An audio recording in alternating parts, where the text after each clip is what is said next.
بسم الله الرحمن الرحيم والعصر إن الإنسان لفي خسر إلا الذين آمنوا وعملوا الصالحات وتواصوا بالحق وتواصوا بالصبر.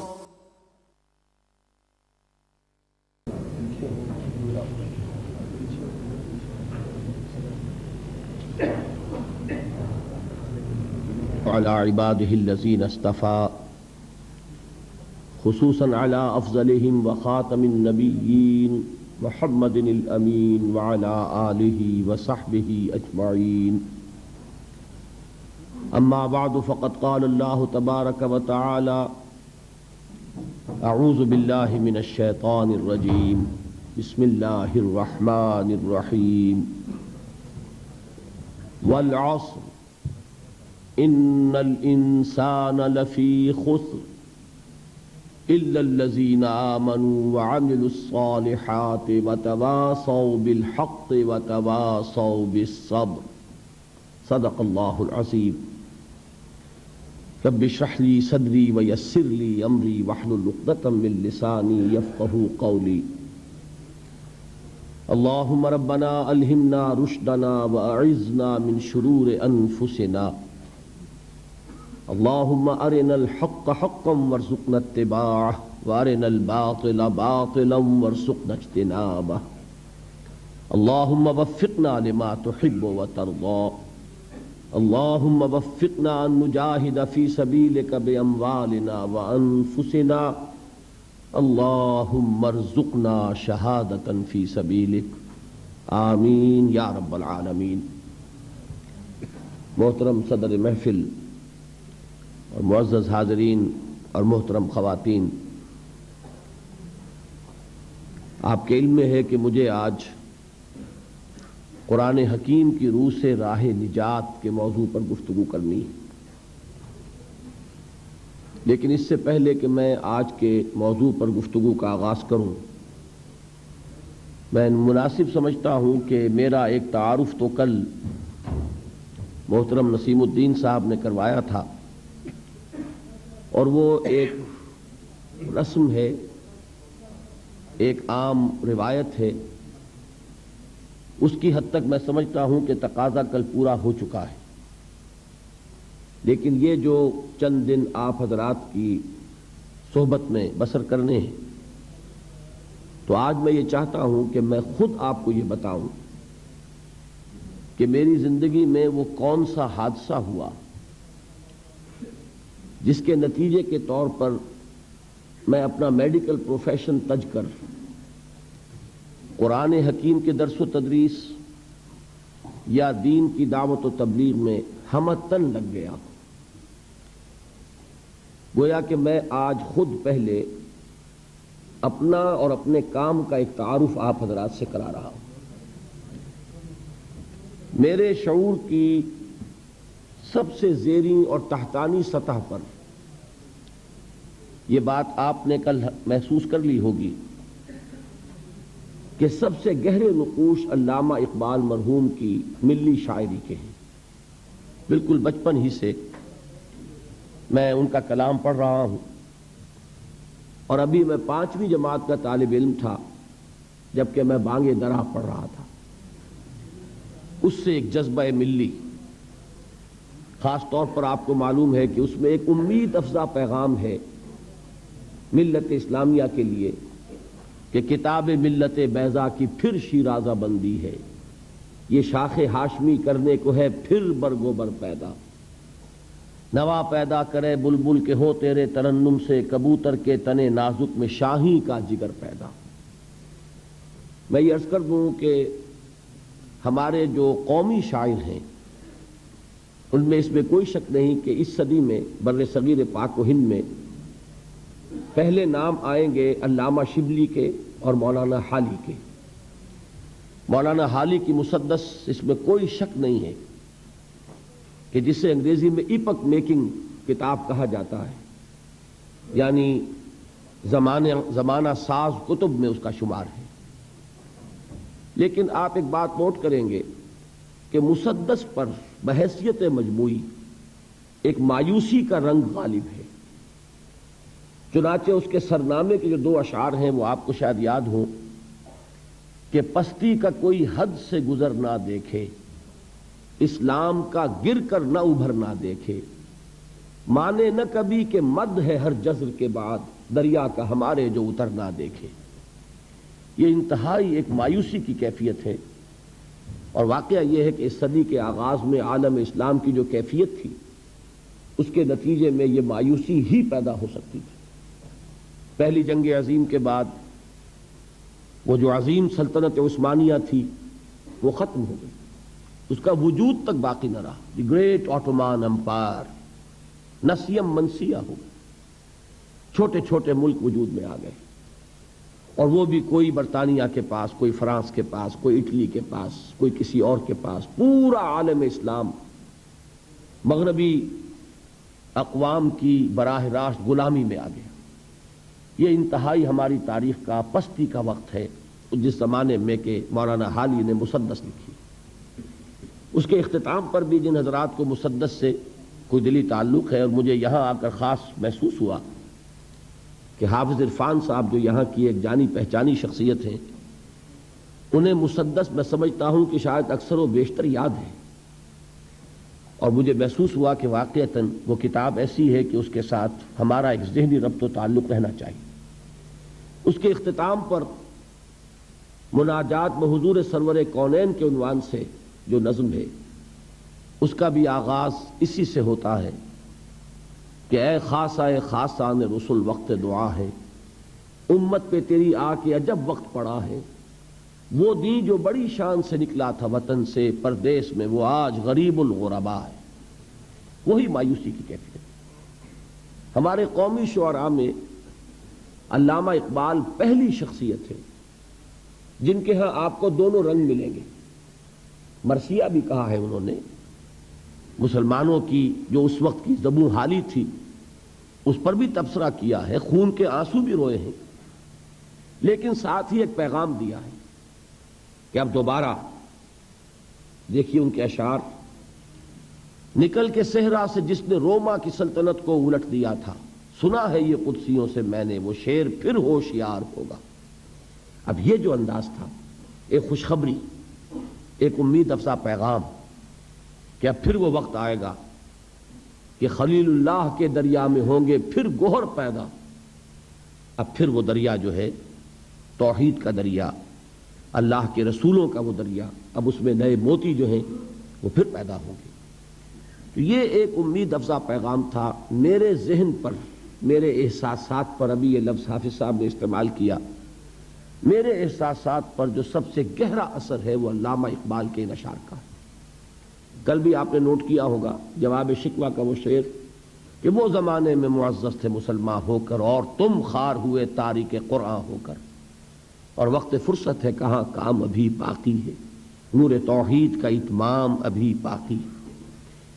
بہرحال اس کے بعد، اور بلکہ اس کے ساتھ یہ نوٹ کر لیجئے کہ تحریک پاکستان اس وقت چل رہی تھی، میرا وہ ہائی اسکول کا دور ہے، تو علامہ اقبال کی ملی شاعری سے متاثر ہو کر میں نے بھی ایک طالب علم کی حیثیت سے تحریک پاکستان میں حصہ لیا، اور حصار ڈسٹرکٹ مسلم اسٹوڈنٹس فیڈریشن کا میں جنرل سیکریٹری تھا۔ لیکن اسی زمانے میں مجھے مولانا ابوالکلام آزاد کی تحریروں سے بھی تعارف حاصل ہوا، اور خاص طور پر مولانا سید ابوالعلا مودودی کی تحریروں سے میں نے پڑھا ان دونوں حضرات کو۔ ظاہر بات ہے کہ مولانا ابوالکلام آزاد تو اس وقت کانگریس میں تھے، مولانا مودودی نے ایک علیحدہ جماعت اسلامی کے نام سے بنائی ہوئی تھی، تو مجھے ان سے علمی دلچسپی تو اس وقت ہوئی، لیکن عملی طور پر تحریک پاکستان ہی کا ایک ادنا اور ننھا سا کارکن میں رہا۔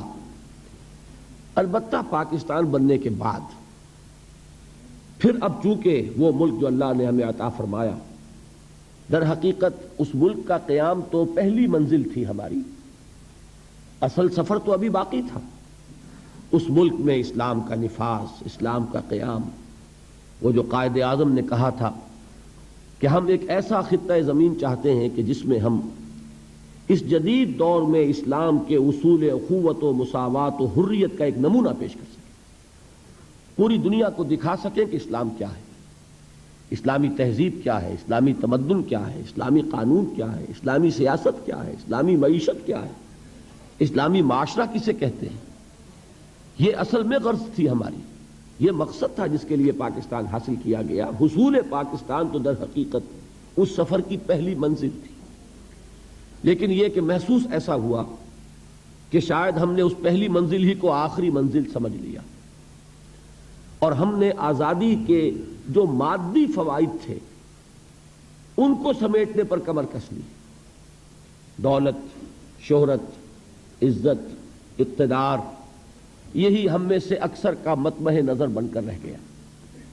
اس صورت میں اب پاکستان میں اسلامی نظام کے قیام، بالفعل ایک اسلامی معاشرے کی تشکیل، ایک واقعتاً حقیقتاً اسلامی ریاست کا قیام، اس کے لیے پھر میں نے سن 47 سے سن 57 تک 10 سال جماعت اسلامی کی تحریک کے ساتھ بسر کیے.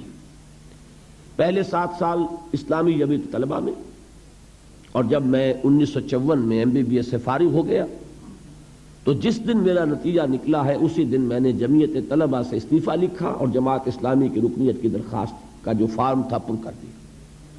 3 برس پھر لگ بھگ میں جماعت میں رہا ہوں. وہاں سے جو علیحدگی ہوئی اس کا سبب کیا تھا، یہ بات ہے اصل میں جو میں چاہتا ہوں کہ آپ کے سامنے آ جائے تو معلوم ہوگا کہ جو کچھ میں اب کر رہا ہوں اس کا کیا پس منظر ہے، صغرا کبرا کیا ہے، اس کی لاجک کیا ہے. میں نے یہ محسوس کیا کہ ہم اس ایزمپشن پر اور اس مفروضے پر آگے چل رہے ہیں کہ جب ہم سب مسلمان ہیں تو اسلامی نظام قائم ہو جانا چاہیے، جبکہ واقعہ یہ ہے کہ 200 برس کی غلامی نے اور مغربی تہذیب کے غلبے نے ہماری ایمان کی جڑوں کو کھوکھلا کر دیا. ہم مسلمان صرف وراثتاً ہیں، صرف نسلاً ہیں. ہم مسلمان اس لیے ہیں کہ مسلمان والدین کے ہاں پیدا ہو گئے، لیکن یہ کہ ہم نے شعور کے ساتھ اپنے ایک کانشس اور شعوری فیصلے کے طور پر اسلام کو قبول نہیں کیا. اور ایمان اگر ہم اپنے دلوں میں جھانکیں تو محسوس ہوگا کہ وہ صرف ایک ڈوگما ہے، ایک عقیدہ ہے، موروثی عقیدہ. اس ایمان کی ریئلائزیشن، اس کا شعور، وہ در حقیقت ہمیں حاصل نہیں، جس کا نام یقین کہا جائے گا، جس کو علامہ اقبال نے کہا ہے کہ یقین پیدا کرے ناداں یقین سے ہاتھ آتی ہے، وہ درویشی کے جس کے سامنے جھکتی ہے فقوری. وہ یقین جب تک نہ ہو اس وقت تک اسلام پر عمل نہیں ہو سکتا. تو میں اس نتیجے پر پہنچا کہ محض اس نعرے کی بنیاد پر کہ ہم مسلمان ہیں، پاکستان میں اگر 95% 96% لوگ مسلمان ہیں تو یہاں اسلام آنا چاہیے. یہ دلیل تو صحیح ہے، لیکن اس دلیل سے اسلام آئے گا کبھی نہیں. اس کے لیے 2 چیزوں کی ضرورت ہے.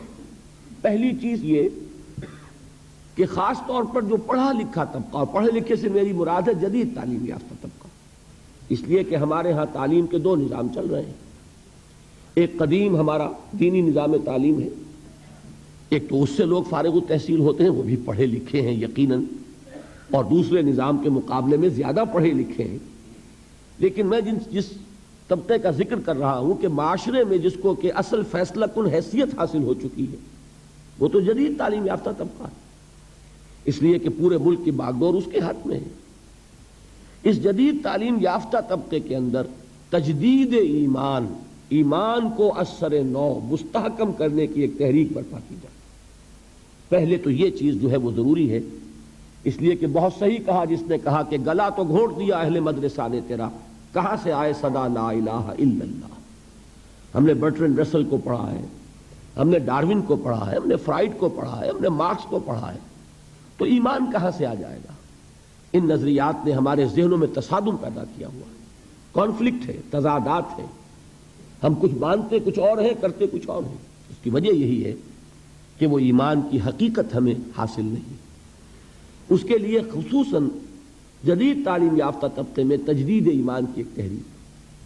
اب ظاہر بات ہے کہ تجدید ایمان کے لیے ہمارے پاس سورس کیا ہے، ایمان کہاں سے ملے گا؟ میں تفصیل کے ساتھ بھی انشاءاللہ ان ایام میں کسی موقع پر عرض کروں گا. اس وقت اجمالاً صرف چونکہ عرض کر رہا ہوں، تو میں جس نتیجے پر پہنچا وہ یہ کہ منبع ایمان اور سرچشمہ یقین قرآن حکیم ہے۔ مولانا ظفر علی خان کا بڑا پیارا شعر ہے، سادہ سا شعر ہے لیکن بڑی عظیم حقیقت کو لیے ہوئے ہے کہ وہ جنس نہیں ایمان جسے لے آئیں دکان فلسفہ سے، ڈھونڈے سے ملے گی عاقل کو یہ قرآن کے سی پاروں۔ قرآن وہ نور ہے کہ جو اندھیروں سے نکال کر روشنی میں لاتا ہے۔ اندھیرے کون سے ہیں؟ کفر کا اندھیرا، شرک کا اندھیرا، الحاد کا اندھیرا، مادہ پرستی کا اندھیرا، یہ تمام اندھیرے ہیں۔ سورہ حدید میں فرمایا گیا هو الذی ينزل على عبده آیات بینات لیخرجکم من الظلمات الى النور وان اللہ بکم لرؤوف الرحیم۔ وہی ہے اللہ جو اپنے بندے پر صلی اللہ علیہ وسلم یہ آیات بینات نازل فرما رہا ہے تاکہ وہ ان کے ذریعے سے تمہیں اندھیروں سے نکال کر روشنی میں لائے۔ تو یہ جو ظلمات ہیں، کفر اور شرک اور الحاد اور مادہ پرستی، ان کے اندھیروں سے نکالنے والی کوئی چیز ہے تو وہ قرآن مجید کا نور۔ تو پہلا فیصلہ میرا یہ ہوا کہ مجھے اپنی توانائیاں، اپنی قوتیں، اپنی صلاحیتیں جو بھی اللہ نے عطا فرمائی ہیں، ظاہر بات ہے لا یکلف اللہ نفسا الا وسعها، اللہ تعالیٰ نے ہر انسان کو جو بھی صلاحیتیں اسے عطا فرمائی ہیں اسی کے مطابق مکلف ٹھہرایا۔ جس میں جتنی استعداد ہے اتنا ہی وہ ذمہ دار ہے، اتنا ہی جواب دہ ہوگا۔ زیادہ استعداد ہے زیادہ جواب دہی ہوگی، کم استعداد ہے کم محاسبہ ہوگا۔ یہ اللہ تعالیٰ کا قانون ہے۔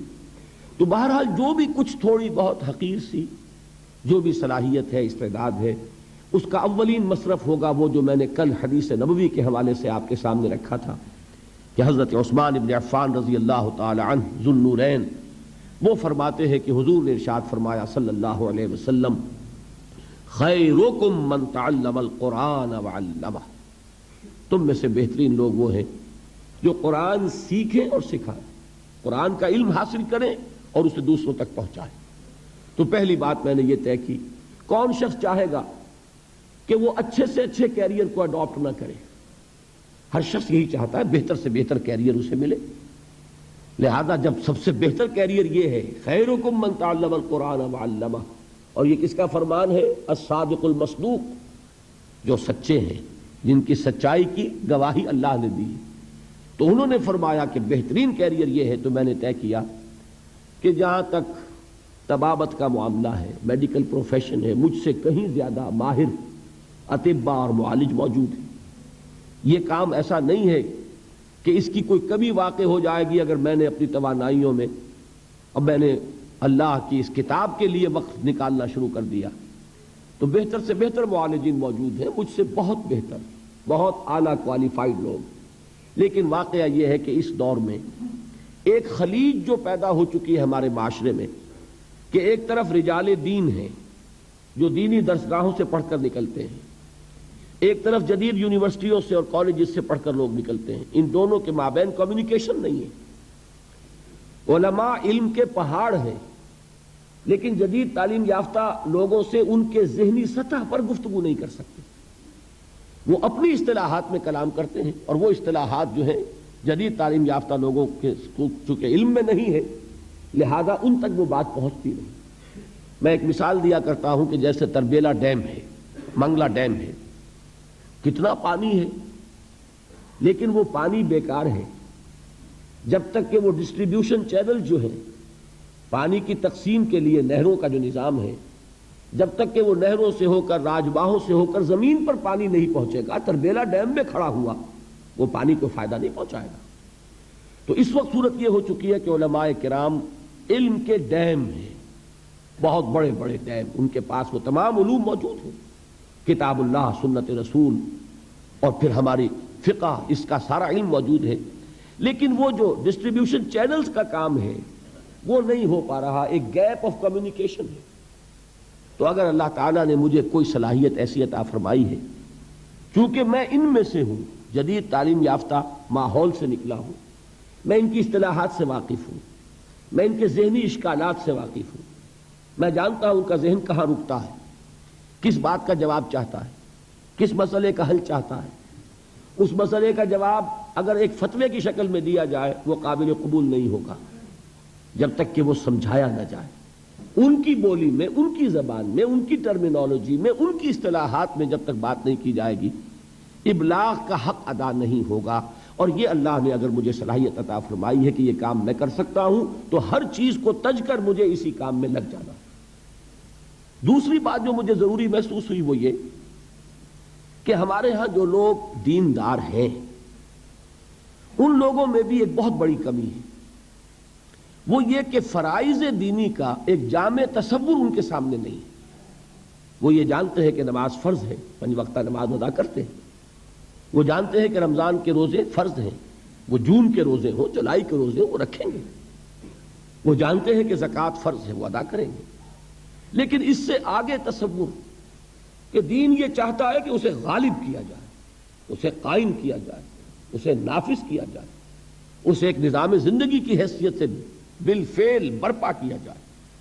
دین اپنا غلبہ چاہتا ہے، دین صرف عبادات پر قانے ہونے کے لیے تیار نہیں ہے کہ مسجد میں تو اللہ تعالیٰ کو مان لیا جائے کہ سب سے بڑی قوت وہ ہے، لیکن پارلیمنٹ میں اس کو داخل بھی نہ ہونے دیا جائے۔ یہاں اللہ کی بات نہیں چلے گی، یہاں رسول کی بات نہیں چلے گی۔ یہ بات اگر ہے تو اس کا مطلب یہ کہ ہم نے دین کا ایک بڑا محدود سا تصور اپنے سامنے رکھا ہوا۔ ضرورت اس بات کی ہے کہ جن لوگوں کے اندر وہ مذہبی جذبہ موجود ہے انہیں یہ بتایا جائے کہ دین کے اصل تقاضے کیا ہیں، دین چاہتا کیا ہے۔ کیا ذمہ داریاں صرف نماز روزہ ادا کر کے پوری ہو جاتی یا یہ کہ اس سے بیونڈ، اس سے ماوراء بھی دین کا کوئی تقاضا ہے، اس کا مطالبہ ہے۔ اب اگر یہ چیز میں اپنی تقریر، اپنی تصنیف کے ذریعے لوگوں کے سامنے رکھوں تو اس کا وہ وزن نہیں ہوگا، لیکن اگر قرآن حکیم کے حوالے سے رکھوں کہ یہ ہے قرآن جو تم سے یہ چاہتا ہے، یہ ہے قرآن جس نے کہ تمہاری فرائض کا یہ تصور دیا ہے، تو ظاہر بات ہے کہ چونکہ ان کا تصور محدود ہو گیا ہے لہذا وہ اس وقت ان کی ایکٹیویٹی محدود ہے، ان کا عمل بھی محدود ہے۔ اگر ان کا تصور فرائض دینی وسیع ہو جائے گا تو یقیناً پھر وہ اس کے مطابق کچھ نہ کچھ سرگرم عمل ہوں گے، اپنے فرائض کو ادا کرنے کے لیے کمر کس لیں گے۔ یہ 2 تقاضے ہیں جن کے تحت پھر میں نے مطالعہ قرآن حکیم کا ایک منتخب نصاب مرتب کیا۔ پورے قرآن کو، اصل میں تو قرآن تو وہی ہے، سورہ فاتحہ سے سورۃ الناس تک، ما بین الدفتین، قرآن یہی ہے، اس کا بدل کوئی شے نہیں، لیکن یہ کہ an introduction to قرآن، قرآن سے ایک ابتدائی تعارف کے لیے ایک منتخب نصاب جو تقریباً 2 پارے کے لگ بھگ بنتا ہے، مختلف جگہوں سے کچھ صورتیں، کچھ آیات، اور اس انتخاب میں پیش نظر یہی 2 چیزیں کہ ایک تو دین کا ہمہ گیر تصور سامنے آ جائے، دین ہے کیا، اور نمبر 2 یہ کہ دین کے تقاضے سامنے آ جائے، دین ہم سے چاہتا کیا ہے، دین کا مطالبہ کیا ہے۔ ایک شخص جو دعویٰ کرتا ہے کہ میں اسلام کو اپنے دین کی حیثیت سے قبول کرتا ہوں، تسلیم کرتا ہوں، اسے معلوم ہونا چاہیے کہ اس کے دینی فرائض کیا ہیں۔ ان 2 مقاصد کو سامنے رکھ کر میں نے ایک منتخب نصاب مرتب کیا۔ اب یہ 20واں سال ہے میری زندگی میں۔ 1965 میں نے اس کام کا آغاز کیا تھا، لاہور میں حلقہ مطالعہ قرآن قائم کیے، قرآنک اسٹڈی سرکلز۔ اللہ تعالیٰ نے کچھ خلق کا رجوع جو ہے یہ اللہ کے فیصلے کے تحت ہوتا ہے، لوگوں کی توجہ ہوئی۔ میرے درس میں اتوار کی چھٹی ہوتی تھی پاکستان میں اس زمانے میں، تو اتوار کی صبح میرا ایک درس ہوتا تھا بڑا، ویسے شام کو ہفتے کا کوئی دن فارغ نہیں تھا، لیکن یہ ہے کہ بڑا درس مرکزی جو ہے وہ اتوار کی صبح کو ہوتا تھا، پہلے مسجد خضرا سمن آباد میں اور پھر مسجد شہداء جو مال روڈ پر ہے لاہور میں۔ 700 افراد اس درس میں شریک ہوتے تھے بڑی پابندی کے ساتھ۔ یہ 700 کا عدد اس لیے ایک مرتبہ معلوم ہوا کہ ایک کتاب ایک روز ہم نے تقسیم کی اس درس میں، تو معلوم ہوا کہ اس کے 700 نسخے اس وقت لگے، جو لوگ موجود تھے انہوں نے لیے۔ یہ سارا کام میں کر رہا تھا تنہا، نہ کوئی تنظیم، نہ کوئی جماعت، نہ کوئی ادارہ، بالکل اپنی ذاتی حیثیت۔ لیکن یہ کہ اس کے بعد جب ہم خیالوں کا ایک حلقہ پیدا ہو گیا تو پھر 1972 میں یعنی 7 سال بعد پھر میں نے مرکزی انجمن خدام القرآن لاہور قائم کی۔ جو لوگ اس کام میں میرے ساتھ شریک ہونا چاہیں، ساتھی بننا چاہیں، اس لیے کہ اب اس کام کو آگے بڑھانے کے لیے پیسہ بھی درکار ہے، کتابیں چھپنی چاہیے، اور یہ کہ اس کام کو آگے بڑھانے کے لیے جو بھی مالی وسائل درکار ہیں وہ کسی فرد کا معاملہ ہوگا تو اس پر 100 طرح کی انگلیاں اٹھیں گی. ہو سکتا تھا اس سے پہلے میں نے اپنا دارالاشاعت قائم کیا ہوا تھا، لیکن یہ کہ میں نے اب انجمن کے تحت وہ سارا کام دے دیا تاکہ یہ کسی فرد کی ملکیت نہ ہو. میں آپ کو بتانا چاہتا ہوں کہ میری مطبوعات سے، میرے کیسٹس سے 1 پیسے کی آمدنی مجھے نہیں، میرا اس سے کوئی تعلق نہیں. اول تو میری مطبوعات کا جہاں تک تعلق ہے، انجمن خدام القرآن نے بھی اپنا اس پر کوئی رائلٹی، اپنا کوئی حق تصنیف نہیں رکھا. کھلی اجازت ہے، جو شخص چاہے ان کو چھاپے، بیچے یا ویسے ہی تقسیم کرے، عام دین کی تبلیغ کے لیے ان کو ڈسٹریبیوٹ کرے، کھلی اجازت ہے. یہ ہمارے ہر کتابچے پر لکھا ہوا ہوگا. لیکن یہ کہ اس کے لیے بہرحال وسائل درکار تھے، تو مرکزی انجمن خدام القرآن قائم ہوئی 1972 میں. لیکن اس کے بعد ایک سوال پیدا ہوا کہ قرآن جو کچھ بتا رہا ہے، دین کے غلبے کی عملی جد و جہد، اب محض ایک انجمن سے تو کام نہیں چلے گا، اب ایک تنظیم درکار ہے، ایک جماعت درکار ہے، ایسے لوگوں کی جو اپنا تن من دھن اس کے لیے لگانے کے لیے تیار ہو جائے، جو اپنے آپ کو ایک ڈسپلن میں دینے کے لیے تیار ہو، جو سمع و طاعت کے نظام میں آنے کو تیار ہو. تو اس کے لیے پھر 1975 میں تنظیم اسلامی ہم نے قائم کی. جب تک میں تنہا کام کر رہا تھا اس تک میرا مطلب بھی ساتھ کے ساتھ جاری تھا. وہ حسرت موہانی کا بڑا پیارا شعر ہے، کیا طرفہ طبیعت ہے، کیا طرفہ تماشا ہے، حسرت کی طبیعت بھی ہے، مشق سخن جاری اور چکی کی مشقت بھی. تو میں مطلب بھی کرتا تھا اور یہ کام بھی کر رہا تھا، درس قرآن بھی تھا، میثاق بھی شائع کر رہا تھا، دارالاشاعت بھی تھا. لیکن سن 71 کے حج کے موقع پر میں نے فیصلہ کیا، یہ فروری سن 71 کی بات ہے، کہ اب میری جتنی توانائیاں ہیں، جو قوتیں ہیں، جو صلاحیتیں ہیں، وہ اب ہمہ تن ہمہ وقت اسی کام کے لیے وقف رہے گی. چنانچہ میں نے اپنے مطلب کو بند کیا اور اس کے بعد سے اب تک میں نے پھر کوئی 1 منٹ بھی کسی معاشی جد و جہد میں صرف نہیں کیا. باقی یہ ہے کہ اللہ تعالیٰ صورت پیدا کرتا ہے، رزاق وہ ہے، اس نے آج تک کوئی تنگی نہیں آنے دی، کوئی میرے لیے مشکل مرحلہ نہیں آیا. اللہ تعالیٰ امتحان آزمائش سے بچا کر رکھے اور آزمائے تو اس میں استقامت عطا فرمائے کہ وہ بھی صرف اسی کی توفیق سے انسان کسی امتحان میں کامیاب ہو سکتا ہے. لیکن بہرحال سن 71 کے بعد سے یہ سن اب 85 ہے، یہ سمجھ لیجئے کہ 15واں سال ہے کہ میری توانائیاں، میرے اوقات، میری جو بھی صلاحیتیں ہیں حقیر سی اللہ کی عطا کردہ، وہ سب کی سب اسی کام کے لیے وقف ہے. اب یہاں جو آپ حضرات نے دعوت دی اور یہ پروگرام بنایا، تو اسی منتخب نصاب کا ایک خلاصہ ہے جو چند دنوں میں آپ کے سامنے پھر رکھوں گا. اس لیے کہ وہ مکمل منتخب نصاب جو ہے وہ تو ظاہر بات ہے کہ ان 7-8 دنوں میں 9 دنوں میں بیان نہیں ہو سکتا. 1 دن گزر چکا ہے، 1 دن ویسے کم ہوا ہے، تو اب ہمارے پاس لے دے کر 8 دن ہیں. ان میں مجھے انہی 2 چیزوں کو سامنے رکھ کر دین کیا ہے یہ بھی بات سمجھ میں آئے، اور اس سے بھی اہم تر یہ کہ دین چاہتا کیا ہے، ہمارے دین کی طرف سے ہم پر کیا ذمہ داریاں عائد ہوتی ہیں، یہ بات از روئے قرآن واضح ہو جائے. یہ ہے مقصد ان اجتماعات کا. وہ جو منتخب نصاب میں نے مرتب کیا، جس کے لیے میں نے اتنا طویل پس منظر بیان کیا ہے، اس کا نقطۂ آغاز ہے سورۃ العصر جو میں نے ابھی تلاوت کی تھی، اور آج میں اسی کے حوالے سے کچھ باتیں آپ حضرات کے گوش گزار کر رہا ہوں کہ راہ نجات کا کیا تصور ہے از روئے قرآن. یہ سورہ مبارکہ جس کے بارے میں کہ مجھے یہ توقع ہے، ہو سکتا ہے کہ یہ میری خوش گمانی ہو، لیکن بہرحال مجھے یہ حسن ظن ہے کہ ہر مسلمان کو یہ صورت یاد ہوگی. میں پھر اس کی تلاوت کیے دیتا ہوں، گنتی کے چند الفاظ ہیں. اعوذ باللہ من الشیطان الرجیم، بسم اللہ الرحمن الرحیم، والعصر ان الانسان لفی خسر الا الذین آمنوا وعملوا الصالحات وتواصوا بالحق وتواصوا بالصبر. صدق اللہ العظیم. اس کا ایک سادہ سا ترجمہ پہلے میں کر دیتا ہوں، اس کو ہر شخص جو ہے وہ اپنے ذہن پر کندہ کر لے. والعصر زمانے کی قسم ہے، ان الانسان لفی خسر، تمام انسان خسارے میں ہیں، ٹوٹے میں ہیں، گھاٹے میں ہیں، نقصان میں ہیں، تباہی اور بربادی کا نوالا بننے والے ہیں. الا الذین آمنوا، سوائے ان کے جو ایمان لائے، وعملوا الصالحات، اور انہوں نے نیک عمل کیے، وتواصوا بالحق، اور انہوں نے حق کی ایک دوسرے کو وصیت اور تاکید کی، وتواصوا بالصبر، اور انہوں نے صبر کی ایک دوسرے کو تلقین کی۔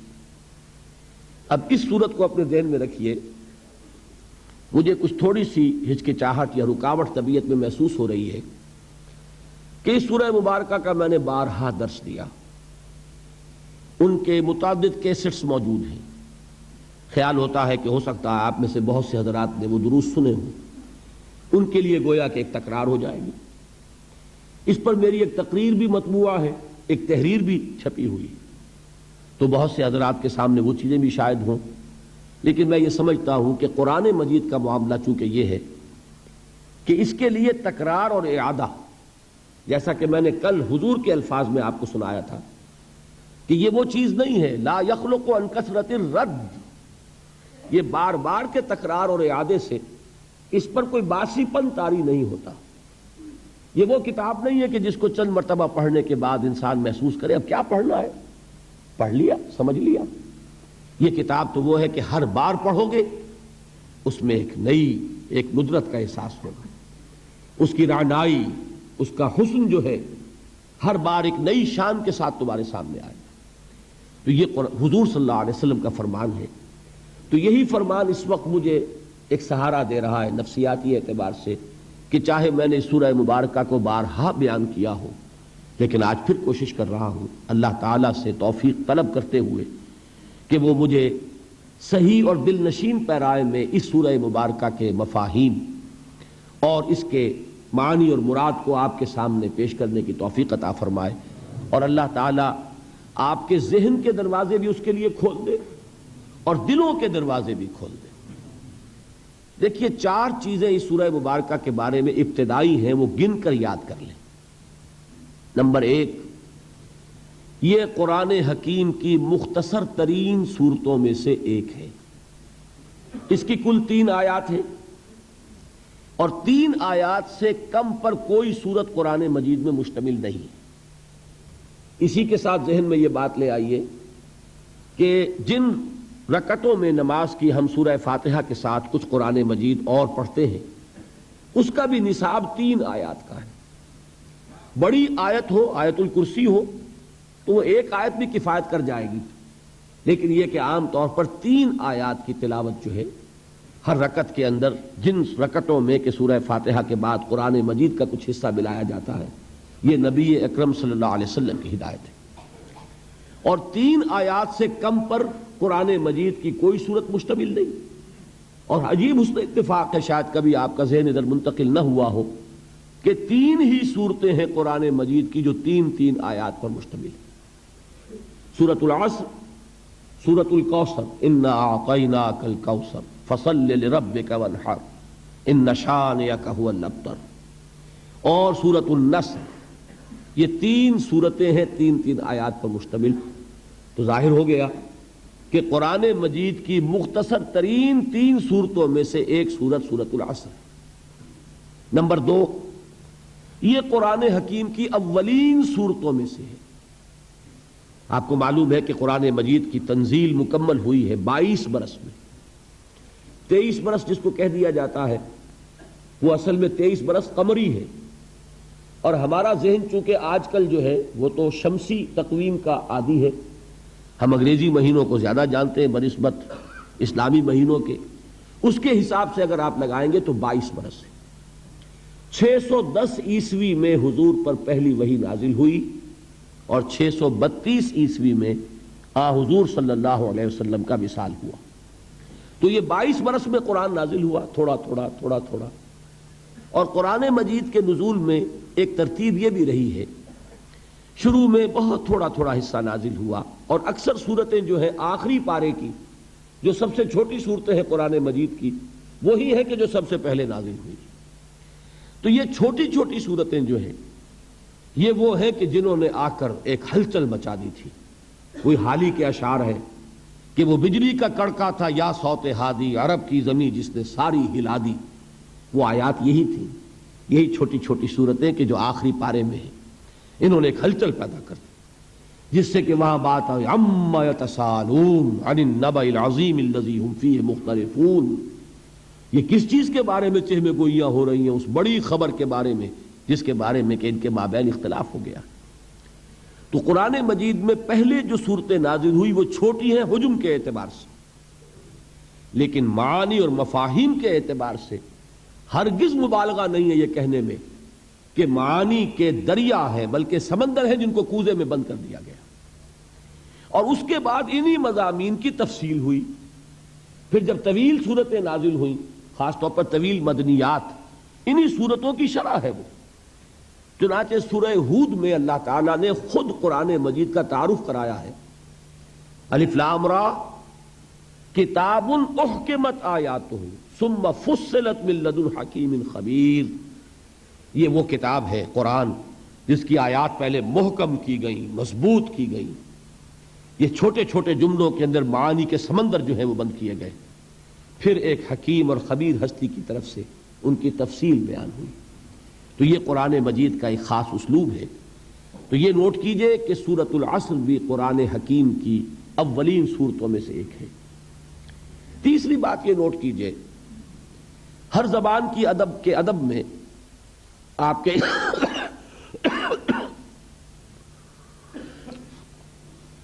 آپ کے علم میں یہ بات ہوگی یقیناً کہ ایک اصطلاح ہے سہل ممتنع،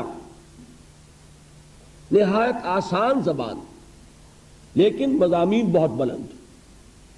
بھاری بھرکم اصطلاحات میں اونچی باتیں بیان کرنا آسان ہے، مضامین بلند ہوں لیکن زبان سادہ ہو یہ مشکل ہے۔ اس کو کہتے ہیں سہل ممتنع۔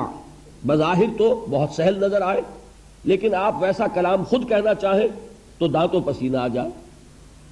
آپ کو معلوم ہے کہ غالب کے اشعار میں ابن مریم ہوا کرے کوئی، میرے دکھ کی دوا کرے کوئی، اب کوئی لفظ مشکل نہیں لیکن ذرا کوئی کہہ کے تو دکھائے یہ اشعار، سادہ بالکل سلیس زبان، لیکن یہ ہے کہ وہ اپنے ادبیت کے اعتبار سے ایک معراج ہے۔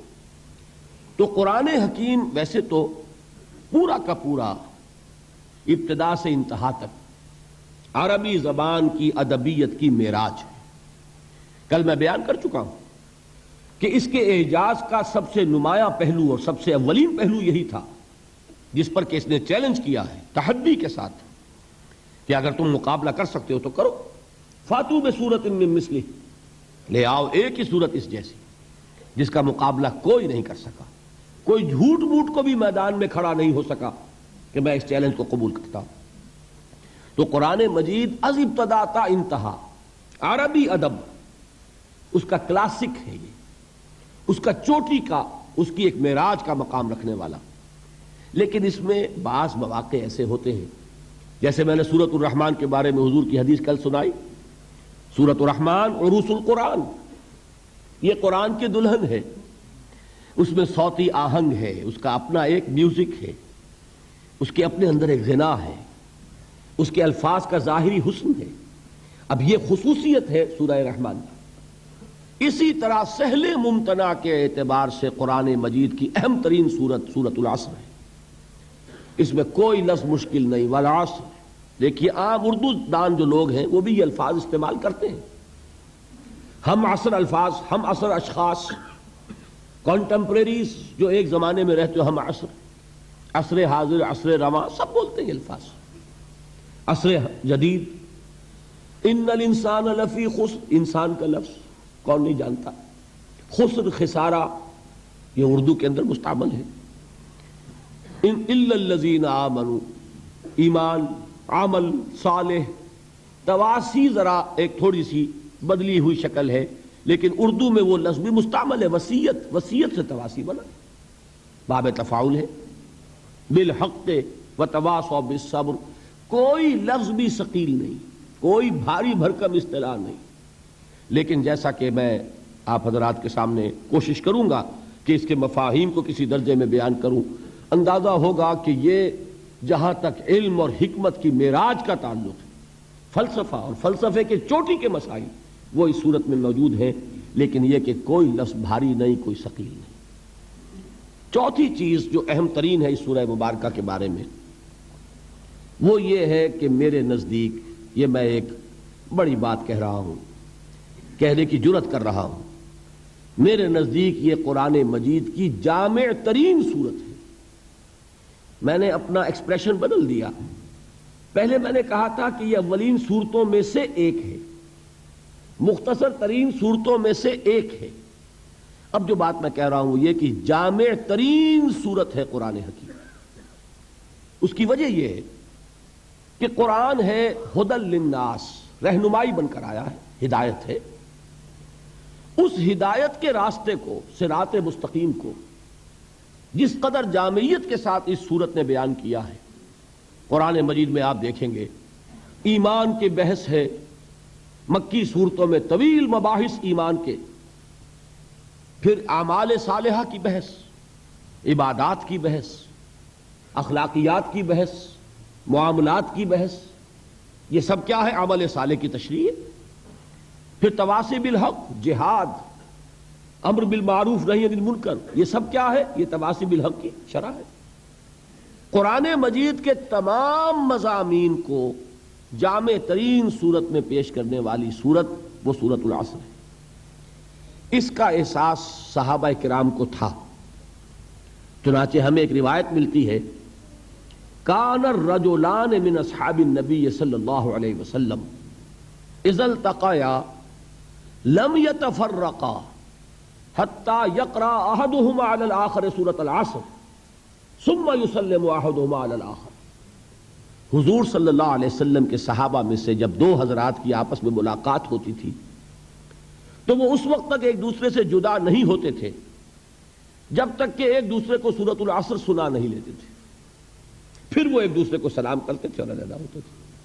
اب آپ اندازہ کیجئے کیوں؟ بعد میں یہ بات واضح ہو جائے گی کہ اس کا سبب کیا ہے۔ صحابہ کا کوئی عمل حکمت سے خالی نہیں تھا۔ قرآن مجید کی قدر و قیمت کے اصل جاننے والے صحابہ کرام ہیں، ان کا یہ طرز عمل اور سورہ مبارکہ کے ساتھ یہ لگاؤ اور یہ تعلق۔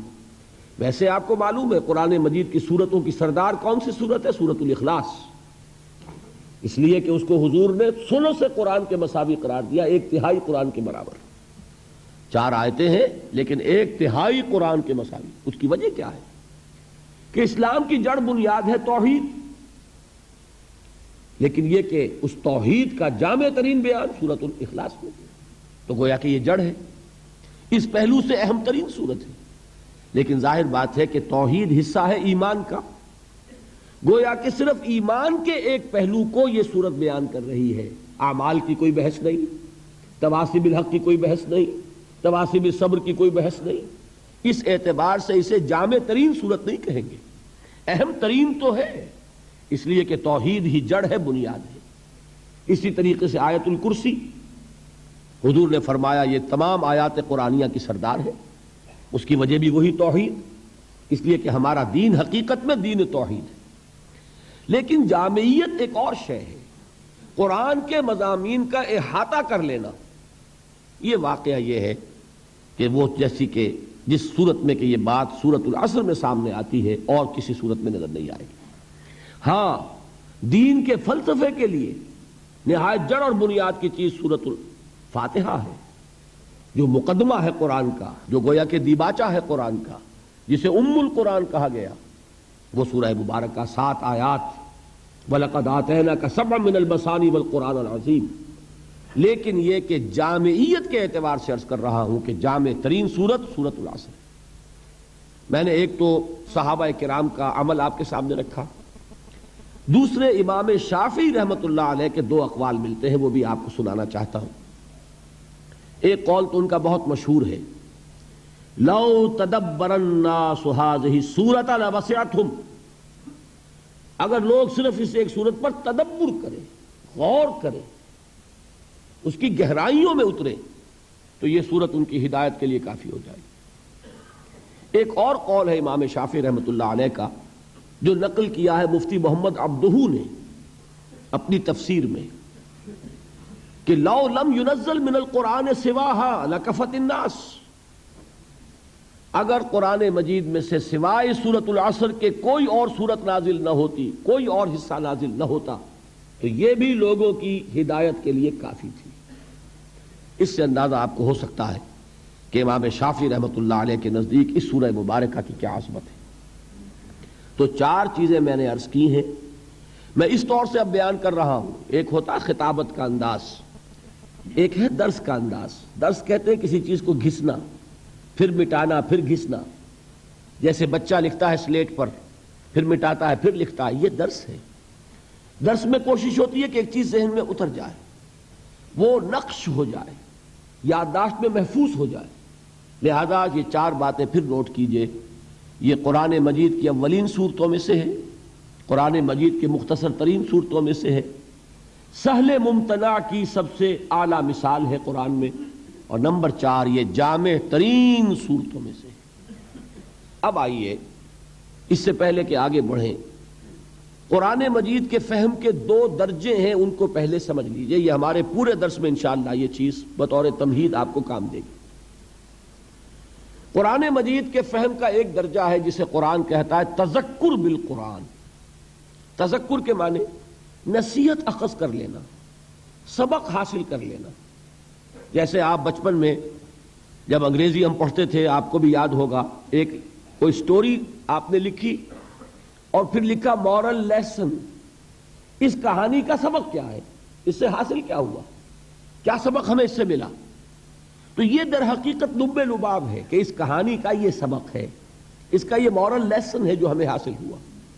ایک ہے قرآن مجید سے اس کے اصل سبق کو حاصل کر لینا، اس کو قرآن کہتا ہے تذکر، یاد دہانی، نصیحت اخذ کر لینا۔ اور اس کے اعتبار سے قرآن مجید کا یہ دعویٰ ہے، بلکہ اللہ کا دعویٰ ہے وَلَقَدْ يَسَّرْنَا الْقُرْآنَ لِلذِّكْرِ فَهَلْ مِن مُدَّكِرٍ۔ یہ 4 مرتبہ سورہ قمر میں یہ آیت آئی ہے۔ ہم نے اس قرآن کو تذکر کے لیے انتہائی آسان بنا دیا۔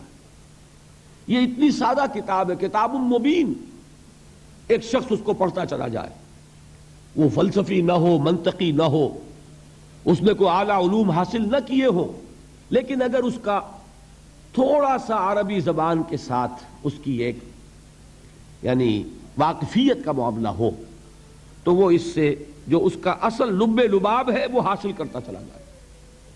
اس لیے کہ دیکھیے قرآن مجید نازل ہوا انسانوں کی ہدایت کے لیے۔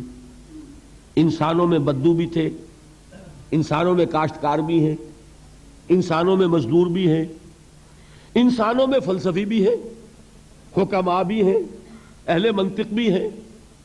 تو قرآن تو سب کے لیے ہدایت بن کر نازل ہوا نا۔ لہذا اس نے وہ انداز اختیار کیا ہے کہ ایک عام بدو بھی اس کو سنے تو اسے محسوس ہو کہ میرے دل کی پکار ہے۔ یہ جو کچھ دیکھنا تقریر کی لذت کے جو اس نے کہا، میں نے یہ جانا کہ گویا یہی میرے دل میں تھا، ورنہ یہ کہ وہ کیسے قرآن سے سبق حاصل کرے گا۔ تو قرآن مجید کو آسان بنایا گیا تذکر کے لیے۔ لیکن ایک دوسرا درجہ ہے قرآن کا جس کا نام ہے تدبر۔ افلا یتدبرون القرآن ام علی قلوب اقفالها، کیا یہ قرآن پر تدبر نہیں کرتے؟ تدبر کسے کہتے ہیں؟ یہ دبر سے بنا ہے، کسی چیز کا پیچھا پکڑ لینا۔ انسان جو ہے اس میں غواصی کر رہا ہے، غوطے لگا رہا ہے، غور کر رہا ہے، جس کے لیے میں نے کل علامہ اقبال کا مصرع آپ کو سنایا تھا کہ قرآن میں ہو غوطہ زن اے مرد مسلمہ، جس کے لیے حضور نے فرمایا کہ لا تنقضی عجائبہ، یہ وہ کتاب ہے جس کے عجائبات کبھی ختم ہی نہیں ہوں گے۔ 20ویں صدی کا ایک فلسفی علامہ اقبال، وہ مشرق و مغرب کے اور قدیم اور جدید فلسفے کھنگالنے کے بعد پھر اسے تسکین حاصل ہوئی تو قرآن مجید کے دامن میں۔ تو گویا کہ قرآن مجید کا ایک ہے انداز تدبر کا، ایک ہے تذکر کا۔ تذکر کے لیے نہایت آسان اور تدبر کے اعتبار سے انتہائی مشکل کتاب۔ اس کی تہ تک پہنچنا انسان کے لیے ممکن نہیں۔ اللہ کا کلام ہے، اللہ کے کلام کی تہ تک کوئی پہنچ پائے گا؟ ناممکن۔ یہ ایک باؤنڈ لیس ہے، اس کی کوئی حدود نہیں ہے، یہ کلام مطلق ہے۔ کلام متکلم کی صفت ہوتا ہے، یہ کلام ہے اللہ کا، یہ اللہ کی صفت ہے۔ تو اللہ کی صفت جیسے اللہ کی ذات جو ہے وہ باؤنڈ لیس ہے، مطلق ہے، لا محدود، لا متناہی، اسی طرح یہ قرآن لا محدود، لا متناہی، اس کی تہ تک پہنچنا کسی کے لیے ممکن نہیں۔ اسی لیے حضور نے فرمایا لا تنقضی عجائبہ، اس کے عجائب کبھی ختم نہیں ہوگی، اس پر غور کرنے والے غور کرتے رہیں گے، علم اور حکمت کے موتی نکالتے چلے جائیں گے، لیکن یہ کہ اس کی یہ کان ختم ہونے والی نہیں ہے، ہر دور میں نئے موتی، نئے علم و حکمت کی جواہرات جو ہے وہ اس سے نکالے جاتے رہیں گے۔ تو تدبر کے اعتبار سے میں آپ کو ایک روایت سناتا ہوں۔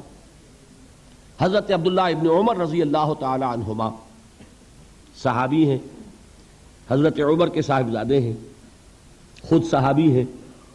وہ یہ فرماتے ہیں کہ میں نے صرف سورہ بقرہ پر 8 برس تک تدبر کیا۔ اب آپ بتائیے، انہیں عربی نہیں سیکھنی تھی، صرف و نحو نہیں سیکھنی تھی، عربی مادری زبان، انہیں جسے ہم کہتے ہیں شان نزول، اس کے لیے کوئی کھود کرید کرنے کی ضرورت نہیں تھی، وہ تو خود اس ماحول میں تھے جس میں قرآن نازل ہو رہا ہے، وہ سارا پس منظر ان کی نگاہوں کے سامنے ہے۔ He was himself a part of that environment، وہ تو خود اس ماحول کا ایک جز تھے جس ماحول میں قرآن نازل ہو رہا ہے، تو انہیں تو کوئی چھان بین کرنے کی ضرورت نہیں کہ یہ آیت کس واقعے پر نازل ہوئی، اس آیت کا کیا پس منظر ہے، اس کا کیا شان نزول ہے۔ عربی ان کی گھر کی، پھر یہ کہ وہ خود اس ماحول میں ہے جس میں قرآن نازل ہو رہا ہے، سن رہے ہیں براہ راست محمد الرسول اللہ صلی اللہ علیہ وسلم سے۔ پھر کیا چیز تھی کہ 8 برس تک تدبر کر رہے ہیں صرف سورہ بقرہ میں۔ سورہ بقرہ قرآن مجید کا 12واں حصہ بنے گا نا، 12ویں سے بھی کم، 13واں بنے گا شاید۔ اس حساب سے جمع کیجئے تو 13 8 104، 104 برس تو ہونے چاہیے تو قرآن مجید پر تدبر کے۔ کس کو؟ صحابی کو۔ تو تاب دیگراں چے رسد، ہم تک وہ معاملہ پہنچے گا تو ہمیں تو 1000 برس کی عمر چاہیے، تب بھی میں آپ سے عرض کرتا ہوں کہ قرآن پر تدبر کا حق ادا نہیں کیا جا سکتا۔ یہ تو جنریشن آفٹر جنریشن، نسلاً بعد نسل لوگ اپنی زندگیاں لگائیں گے۔ امام راضی یہ نہیں کہہ سکے کہ میں نے پورا قرآن سمجھ لیا۔ 30 جلدوں میں تفسیر لکھنے والا شخص جو اپنے وقت کے فلسفہ اور علم کلام کے معراج پر پہنچا ہوا ہے، منطق جس کی گھر کی لونڈی ہے، جس کے لیے کہ صرف اور نحو جو ہے وہ ایسے ہیں کہ جیسے جن سے کہ انسان کھیلتا ہو، کھلونے ہو، لیکن بعض مقامات قرآن مجید کے ایسے آتے ہیں کہ جیسے انسان قلم رکھ دے، گھٹنے ٹیک دے۔ وہ آیہ مبارکہ کل آئی تھی غالباً حافظ عرفان صاحب کے بیان میں، سورہ حدید کی آیت ہے هو الاول والآخر والظاہر والباطن۔ جب اس مقام پر آتے ہیں امام راضی تو کہتے ہیں علم ان هذا المقام مقام غامض مہیب عمیق، ہوشدار کے رہبر دم تیغ است قدم را، یہ مقام بہت عمیق ہے، بہت گہرا ہے، بہت مشکل ہے، بہت مہیب ہے، پر ہیبت ہے، اس کی ترجمانی الفاظ میں کرنا ممکن نہیں۔ تو امام راضی کا حال یہ ہو، کشاف دعویٰ نہ کر سکے کہ اس نے قرآن مجید کے ہر لفظ کو بیان کر دیا ہے، تو میرے اور آپ کے یا اس 20ویں صدی کا کوئی بھی شخص، بڑے سے بڑا پڑھا لکھا شخص، وہ کیا دعویٰ کرے گا؟ تو جان لیجئے کہ قرآن مجید کے فہم کے یہ 2 درجے ہیں۔ ایک درجہ تذکر، جس کے اعتبار سے یہ بہت آسان ہے۔ میں اس کی مثال دیا کرتا ہوں۔ آپ تو چونکہ سمندر سے بہت قریب رہتے ہیں اور یہ گزرگاہ ہے، تیل کے ٹینکرز یہاں سے گزرتے رہتے ہیں، کبھی کوئی ٹینکر جو ہے اگر لیک کر جائے تو تیل جو ہے وہ پانی کی سطح پر رہتا ہے۔ تو اسی طریقے سے قرآن مجید کی جو اصل حکمت ہے، اس کا جو اصل سبق ہے، جو یہ سکھانا چاہتا ہے، وہ قرآن کی سطح پر ہے۔ البتہ یہ کہ سمندر کی گہرائی کون ناپے گا، اسی طریقے سے قرآن مجید کی گہرائی کو ناپنا یہ ممکن نہیں۔ وہ ہے تذکر بالقرآن، یہ ہے تدبر قرآن۔ اب ذرا غور کیجئے، تذکر کے اعتبار سے سورہ مبارکہ کو سامنے رکھیے، والعصر ان الانسان لفی خسر الا الذین آمنوا وعملوا الصالحات وتواصوا بالحق وتواصوا بالصبر۔ یہ دیکھیے ایک جملہ بنا ہے، اتنی سی صرف و نحو تو میں سمجھتا ہوں کہ آپ میں سے اکثر حضرات کو آتی ہوگی، عربی بول چال تو آپ کو سب کو ہی آ گئی ہے یہاں پہ جو رہتے ہیں۔ تھوڑی سی صرف و نحو، والعصر، زمانے کی قسم ہے، جملہ پورا نہیں ہوا، آیت پوری ہو گئی، جملہ تو پورا نہیں جب تک کہ یہ نہ بتایا جائے کہ قسم کس چیز پر کھائی گئی۔ ان الانسان لفی خسر، یہ مکمل جملہ ہے۔ الا الذین آمنوا وعملوا الصالحات، یہ مستثنیٰ ہے۔ مستثنا منہ کیا ہے، کس چیز سے مستثنا کیا گیا ہے، جب تک اس کے ساتھ جوڑیں گے نہیں مطلب سمجھ میں نہیں آئے گا۔ تو اصل میں یہ تینوں آیتیں مل کر ایک مکمل جملہ بنتی ہیں۔ زمانے کی قسم ہے تمام انسان برباد ہونے والے ہیں سوائے ان کے جو ایمان لائے اور جنہوں نے نیک عمل کیے اور جنہوں نے ایک دوسرے کو حق کی تاکید کی اور جنہوں نے ایک دوسرے کو صبر کی نصیحت کی۔ اب اس جملے کو اپنے سامنے رکھیے، پہلا سبق کیا حاصل ہوا؟ پہلا تذکر کیا ہے؟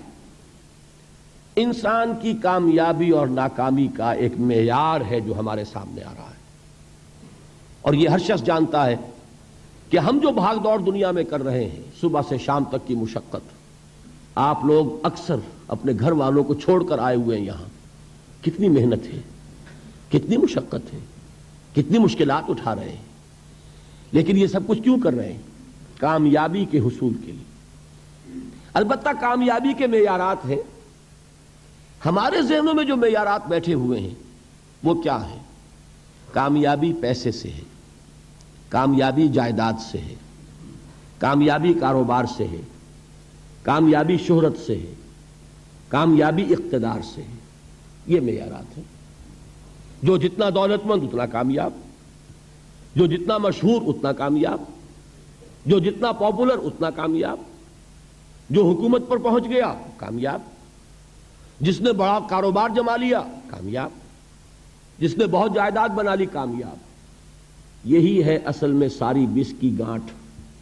جو تصور کامیابی کا ہوگا اسی کے مطابق آپ کی بھاگ دوڑ ہوگی، اسی کے لیے جد و جہد ہوگی، اسی کے لیے توانائیاں صرف ہوں گی، اسی کے لیے دن رات کی مشقت ہوگی۔ یہ ہے اصل شے جس کی یہاں نفی ہو رہی ہے۔ کامیابی دولت سے نہیں، کامیابی شہرت سے نہیں، کامیابی اقتدار اور طاقت اور حکومت سے نہیں، بلکہ کامیابی ہے ایمان سے، عمل صالح سے، تواصی بالحق سے، تواصی بالصبر سے۔ آپ غور کیجئے اس نقطہ نظر کا، اس ایٹیچیوڈ کا، یہ جو مینٹل ایٹیچیوڈ ہے، اس کا بدل جانا ہی انسانی شخصیت کے اندر انقلاب برپا کرے گا۔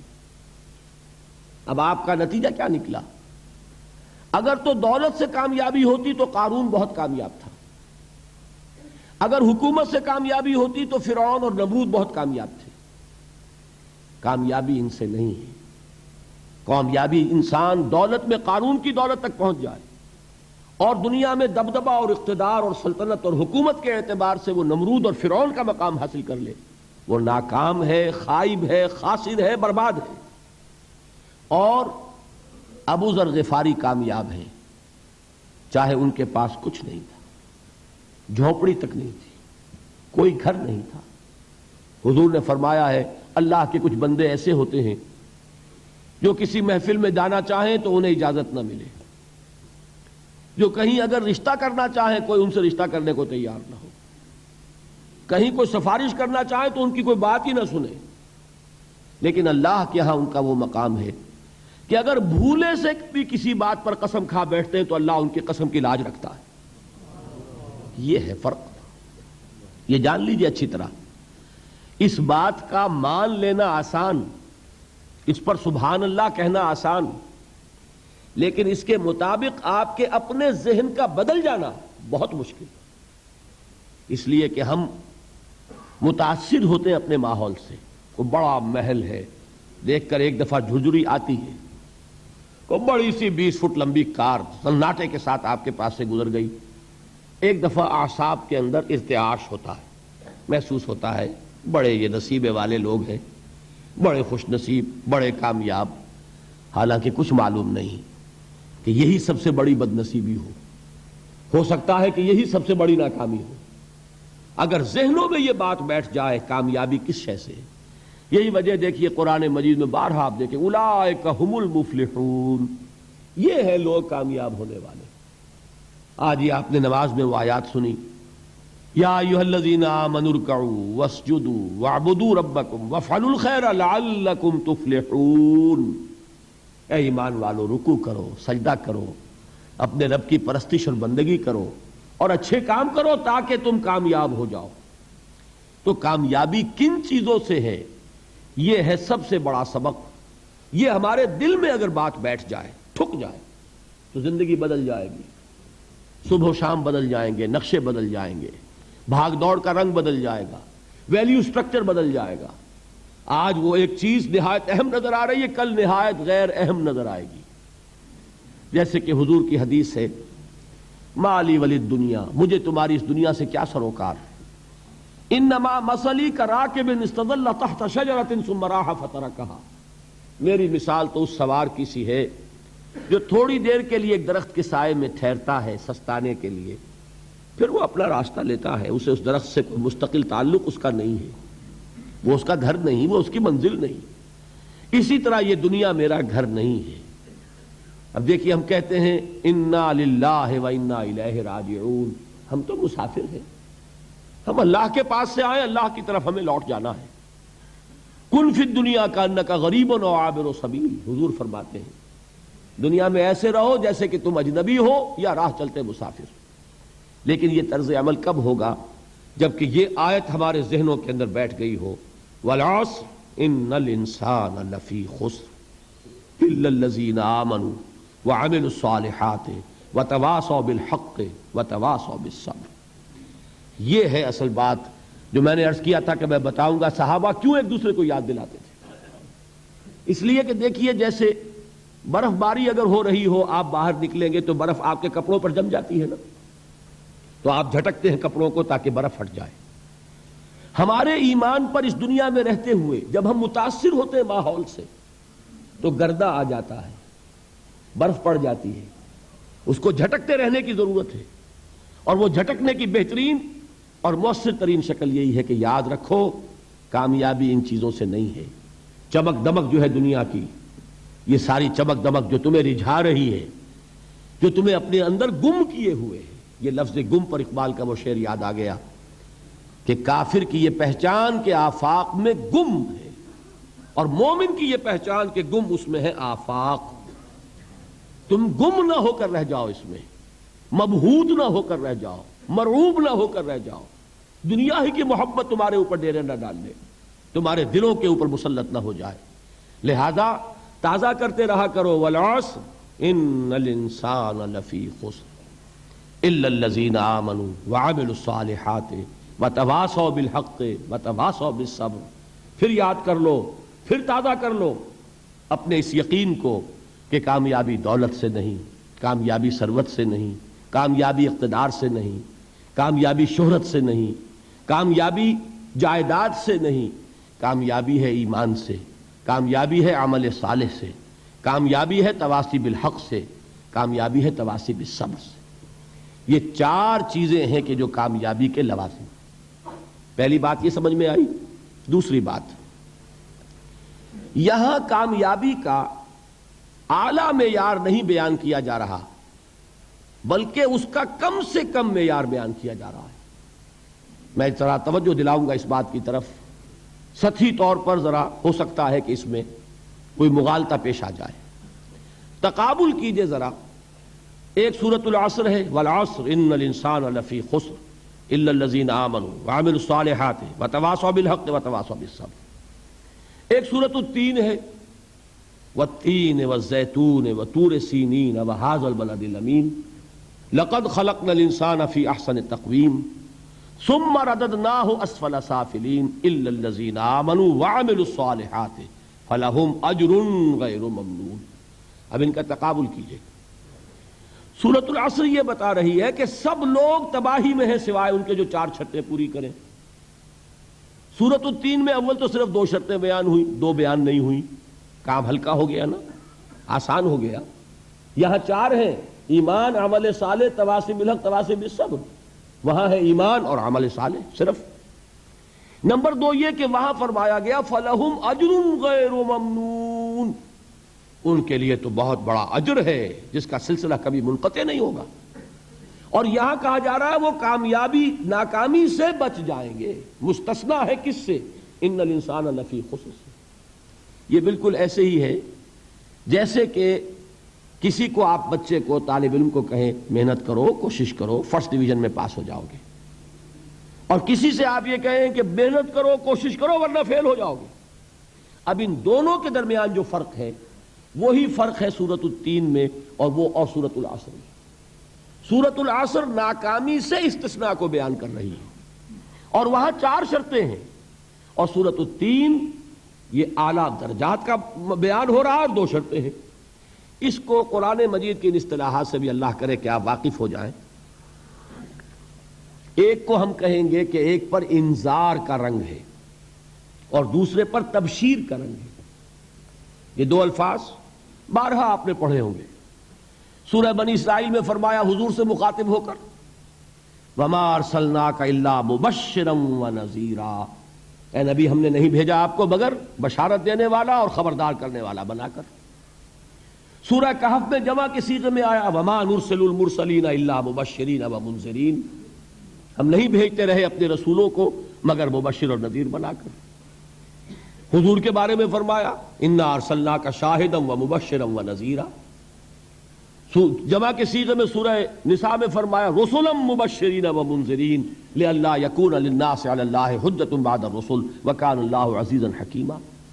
ایک ہے ابشار بشارت دینا، ایک ہے انذار خبردار کرنا، اور آپ کو معلوم ہے کہ کسی بھی تربیت کے اندر ان دونوں چیزوں کی ضرورت ہے۔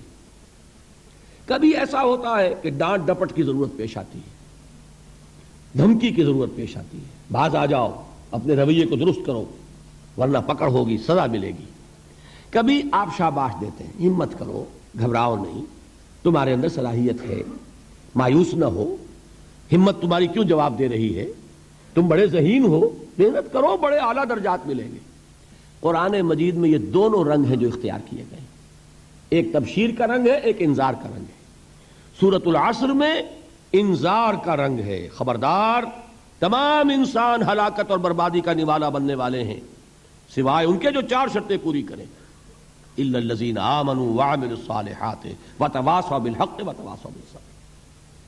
تو معلوم یہ ہوا کہ یہ کامیابی کے جو منیمم پری ریکویزٹس ہیں، مجھ سے کہا گیا کہ انگریزی کے الفاظ کا فوراً ترجمہ کر دیا کرو، اور میں کر دیتا ہوں۔ اصل میں مغالطہ آپ کو یہ ہوتا ہے میں ترجمہ کہہ کے نہیں کرتا، لیکن اس کے بعد میں فوراً اردو کا مترادف جو ہے وہ لے آتا ہوں، لیکن میں یہ اس لیے استعمال کرتا ہوں انگریزی اصطلاحات، جیسا کہ میں نے عرض کیا تھا کہ میرے اصل مخاطب ہیں جدید تعلیم یافتہ لوگ، اور جدید تعلیم یافتہ لوگوں کے کمیونیکیشن جو ہے، ابلاغ، وہ ان انگریزی اصطلاحات کے ذریعے سے زیادہ بہتر اور صحیح تر ہوتا ہے، ورنہ وہ بات سمجھیں گے نہیں۔ اسی لفظ ابلاغ کو وہ نہیں سمجھیں گے اور کمیونیکیشن کو سمجھ لیں گے۔ یہ ہے اصل میں ساری مصیبت کے جو اس وقت ہمارے سامنے ہے، اس لیے یہ الفاظ ہم استعمال کرتے ہیں۔ تو میں یہ کیا عرض کر رہا تھا کہ در حقیقت ان الانسان لفی خسر الا الذین آمنوا وعملوا الصالحات وتواصوا بالحق وتواصوا بالصبر، یہ منیمم پری ریکویزٹس ہیں، کم سے کم لوازم ہیں نجات کے، ان سے کم تر پر نجات کا کوئی سوال نہیں۔ اس لیے کہ قسم کھا کر اللہ فرما رہا ہے، زمانے کی قسم ہے، تمام انسان خسارے میں ہیں سوائے ان کے جو 4 شرطیں پوری کریں۔ تو تیسری چیز ذہن میں یہ رکھیے، یہ 4 شرطیں لازم ہیں، یہ بہت اہم نقطہ ہے۔ ابھی ہم نے کسی لفظ کی گہرائی میں اتر کر نہیں دیکھا ہے، ابھی تو ہم سرسری طور پر تذکر بالقرآن کے مرحلے میں ہیں۔ پہلی بات کیا معلوم ہوئی، اس میں کامیابی اور ناکامی کا ایک معیار سامنے آیا، ٹھیک۔ نمبر 2، یہ کامیابی کے کم سے کم شرائط کا بیان ہے، منیمم ریکوائرمنٹس۔ میں نے ایک مرتبہ ایچسن کالج لاہور میں جب تقریر کی سورۃ العصر پر، تو طلباء کے ذہن کی مناسبت کے اعتبار سے کہا کہ بھائی یہ فرسٹ ڈویژن کا بیان نہیں ہے، یہ 3rd ڈویژن میں کامیابی کا بیان ہے، اس سے کم تر پر فیلیور ہے، اس لیے کہ فرمایا گیا والعصر ان الانسان لفی خسر الا الذین آمنوا وعملوا الصالحات وتواصوا بالحق وتواصوا بالصبر۔ اسی کو میں نے اس وقت آپ کے سامنے رکھا کہ اس پر انذار کا رنگ ہے، خبردار کرنے کا انداز ہے، زجر کا، ڈانٹ ڈپٹ کا انداز ہے کہ اگر کامیابی چاہتے ہو تو یہ 4 شرطیں پوری کرنی ہوں گی۔ اب تیسری بات جو عرض کر رہا ہوں یہ اہم ترین ہے کہ یہ 4 شرطیں لازم ہیں۔ اگر اللہ تعالیٰ نے کامیابی کے لیے 4 شرطیں بیان کی ہوں تو سوچئے، کیا مجھے یہ اختیار ہے کہ ان میں سے 1 کم کر دوں، 2 کم کر دوں، 3 کم کر دوں؟ کس کو اختیار ہے؟ اللہ کے بیان کردہ کسی چیز میں اختیار۔ یہ تو حضور سے کہا گیا تھا سورہ یونس میں ہے، مطالبہ کیا مطالبہ کرنے والوں نے، ایت بقرآن غیر ھذا وبدل ہو، اے محمد صلی اللہ علیہ وسلم یہ قرآن بہت ریجڈ ہے، بہت سخت ہے، ان کمپرومائزنگ ہے، یہ کہیں بھی کوئی رو رعایت کرنے کو تیار نہیں ہے، تو ہمارا اور آپ کا معاملہ نہیں ہو سکتا اس قرآن پر، اس قرآن میں کچھ ترمیم کیجئے یا کوئی اور قرآن لائیے۔ تو حضور سے کیا کہلوایا گیا؟ قل ما یکون لی ان ابدلہ من تلقاء نفسی ان اتبع الا ما یوحی الی، اے نبی ان سے کہہ دیجئے میرے لیے ہرگز ممکن نہیں ہے کہ میں اس قرآن میں اپنے جی سے کوئی ترمیم کر دوں، کوئی تبدیلی کر دوں، میں تو خود پابند ہوں اس کا جو مجھ پر وحی کیا جا رہا ہے، سب سے پہلے میں خود اس پر عمل کرنے والا، میں خود اس کا پابند ہوں۔ تو غور کیجئے، قرآن بیان کر رہا ہے کہ 4 شرطیں ہیں نجات کی، اور آپ کے دل میں یہ بات بٹھا دی گئی ہے کہ صرف کلمہ گو ہونا نجات کے لیے کافی ہے، صرف ایمان سے نجات ہو جائے گی۔ یہ بات جو ہے ذہن میں رکھیے، ایک نجات وہ ہے جو ہزار برس تک جہنم میں کوئلہ بننے کے بعد نجات ہو، میں اس نجات کی بات نہیں کر رہا، وہ نجات تو ملے گی یقیناً۔ جس شخص کے دل میں رائی کے دانے کے برابر بھی ایمان ہوگا، وہ اپنے اعمال کی، اپنے کرتوتوں کی سزا بھگت کر بالآخر جنت کے اندر داخل کیا جائے گا، جہنم سے نکالا جائے گا، اور نکالا جائے گا تو اس وقت حال کیا ہوگا؟ جیسے جلا ہوا کوئلہ، اس کے سوا کچھ نہیں۔ حدیث میں اس کی شرح آئی ہے۔ لیکن یہ نجات نہیں، نجات وہ کہ جو اللہ تعالیٰ میدان حشر ہی میں ہماری مغفرت کا اعلان فرمائے، اللہ تعالیٰ اول وہلے میں ہمیں جنت میں داخل فرمائے، اس نجات کی بات کر رہا ہوں۔ وہ نجات جان لیجئے محض کلمہ گو ہونے کی بدولت نہیں ملے گی، اس نجات کے لیے شرط اول ایمان، شرط دوم عمل صالح، شرط ثالث تواصی بالحق، اور چوتھی شرط تواصی بالصبر۔ یہ قرآن کا بیان ہے، یہ کسی انسان کا کلام نہیں ہے کہ اس میں ترمیم کی جا سکے۔ 4 شرطیں پوری ہوں گی تو نجات ہوگی، اور اگر ان میں سے کوئی ایک، میں اس کی ایک سادہ سی مثال بھی دیا کرتا ہوں، بہت سمپل، سادہ مثالوں سے بات واضح ہو جایا کرتی ہے۔ آپ کسی حکیم کے پاس گئے، اس نے آپ کی نبض دیکھی، نسخہ لکھ دیا، 4 دوائیں لکھ دی، یہ اتنے ماشے اور یہ اتنے تولے، یہ فلاں، یہ اتنی، بھائی 4 دوائیں ہیں، استعمال کرو۔ اب آپ نے آیا ایک اس میں سے نکال دی، 3 رکھ لی، یا 2 نکال دی، 2 استعمال کر لی، تو یہ نسخہ اب کس کا کہلائے گا؟ یہ اس حکیم کا نسخہ نہیں ہے، یہ آپ کا اپنا نسخہ ہے۔ ہو سکتا ہے یہ نسخہ شفا نہ رہے، نسخہ ہلاکت بن جائے، اس لیے کہ آپ کو معلوم ہے، ہر شخص جو نسخہ لکھتا ہے وہ جانتا ہے، آپ کسی مرض میں ایک دوا دیتے ہیں جو بڑی تیز ہے، مضر ہے، ضروری بھی ہے دینی، ساتھ ہی اس کے لیے مصلح دیتے ہیں، کریکٹیو دیتے ہیں، جو اس کے تیز اثر کو ختم کر دے، اس کا جو مضرت بخش پہلو ہے اس کا ازالہ کر دے۔ اب فرض کیجئے آپ نے وہ تیز دوا تو خوب استعمال کی، اور اس کا جو وہ کریکٹیو تھا، اس کا جو مصحح تھا، اس کو آپ نے ساقط کر دیا، تو وہ نسخہ شفا ہوگا کہ نسخہ ہلاکت؟ نسخہ ہلاکت۔ تو جان لیجئے یہ 4 اجزاء پر مشتمل نسخہ نجات ہے جو اللہ تعالیٰ نے ہمیں عطا فرمایا۔ والعصر ان الانسان لفی خسر الا الذین آمنوا وعملوا الصالحات وتواصوا بالحق وتواصوا بالصبر۔ یہ 4 شرطیں لازم ہیں، ان میں سے کسی کے اندر کوئی کمی بیشی کرنے کا اختیار ہمیں حاصل نہیں۔ دیکھیے یہی وجہ ہے، وہ جو کتابچہ ہے میرا شائع شدہ سورۃ العصر پر، اس میں میں نے امام رازی کا ایک جملہ نقل کیا، میں حیران ہو گیا، ان کی عظمت مجھ پر منکشف ہوئی جب میں نے سورۃ العصر کی تفسیر میں ان کے یہ الفاظ دیکھے۔ امام رازی کی بات یہ ہے، اگرچہ کچھ لوگ ان سے بدظن بھی ہیں، کچھ حضرات نے یہ جملہ بھی کس دیا ہے تفسیر رازی کے بارے میں، فیہ کل شیء الا القرآن، لیکن یہ ہے کچھ اہل علم کی اندر کی باتیں آپس کی۔ امام رازی کا اصول یہ ہے کہ وہ عبارت کو سامنے رکھ کر جو اس سے نتیجہ نکلتا ہے خالص آبجیکٹیولی، معروضی طور پر وہ برآمد کرتے ہیں اور اس ٹیکسٹ کو فالو کرتے ہیں۔ چنانچہ انہوں نے جو جملہ اس میں لکھا ہے، وہ کہتے ہیں اس 3 آیت کے بارے میں، اعلم ان هذه الآیہ فیہا وعید شدید، اس آیہ مبارکہ میں بڑی زبردست وعید ہے، اللہ کی طرف سے بڑی دھمکی ہے۔ کیوں؟ اس لیے کہ اس نے یہ طے کر دیا ہے، اس نے یہ بات واضح کر دی ہے لأنها حكم بالخسار على جميع الناس إلا من كان آتيا بهذه الأشياء الأربعة وهي الإيمان والعمل الصالح والتواصي بالحق والتواصي بالصبر ودل ذلك أن النجاة معلقة بمجموع هذه الأشياء. اس آیت میں تو اللہ نے فیصلہ کر دیا ہے پوری نوع انسانی کی ہلاکت اور بربادی کا، سوائے ان کے جو 4 شرطیں پوری کریں: ایمان، عمل صالح، تواصی بالحق، تواصی بالصبر. اور اس سے قطعی طور پر یہ بات ثابت ہو گئی کہ نجات کا دار و مدار ان چاروں کے مجموعے پر ہے. وَدَلَّ ذَلِكَ أَنَّ النَّجَاةَ مُعَلَّقَةٌ بِمَجْمُوعِ هَذِهِ الْأَشْيَاءِ. یہ بہت واضح اور صحیح ہے چیز کہ جو اخذ کی ہے امام رازی نے رحمت اللہ علیہ. اب ذرا غور کیجئے، یہ جو بات اللہ نے فرمائی اس پر تاکید کیا کی ہے؟ والعصر، زمانے کی قسم. ویسے تو اللہ تعالیٰ بغیر قسم کھائے بھی جو بات فرمائے مستند ہے ان کا فرمایا ہوا، کسی شک و شبے کی گنجائش نہیں. لیکن جہاں اللہ تعالیٰ کسی بات پر چاہتا ہے زور دینا، کسی بات پر چاہتا ہے کہ تمہیں پختہ یقین ہو جائے، وہاں وہ قسم کھا کر کہتا ہے والعصر ان الانسان لفی خسر الا الذین آمنوا وعملوا الصالحات وتواصوا بالحق وتواصوا بالصبر. 4 باتیں میں نے عرض کی تھیں ابتدائی تمہیدی، 4 ہی باتیں ہیں تذکر بالقرآن کے درجے میں. اس سورہ مبارکہ کو بحیثیت مجموعی اپنے ذہن کے سامنے رکھ کر نتیجے نکالنا، اس میں کامیابی کا ایک معیار ہے، کامیابی کے کم سے کم لوازم کا بیان ہے، اس میں جو 4 چیزیں بیان ہوئی ہیں وہ لازمی ہیں، اور نمبر 4 یہ کہ یہ نہایت مؤکد کلام ہے جس پر کہ اللہ نے قسم کھائی. اب آئیے تدبر بالقرآن کے درجے میں اب ایک ایک لفظ کو لیجئے، اس کی گہرائیوں میں اتریے. 2 آیتوں پر انشاءاللہ تعالی ہم آج غور کریں گے، اور یہ جو بقیہ آیت ہے اس پر تو 4 دن باقی جو ہیں.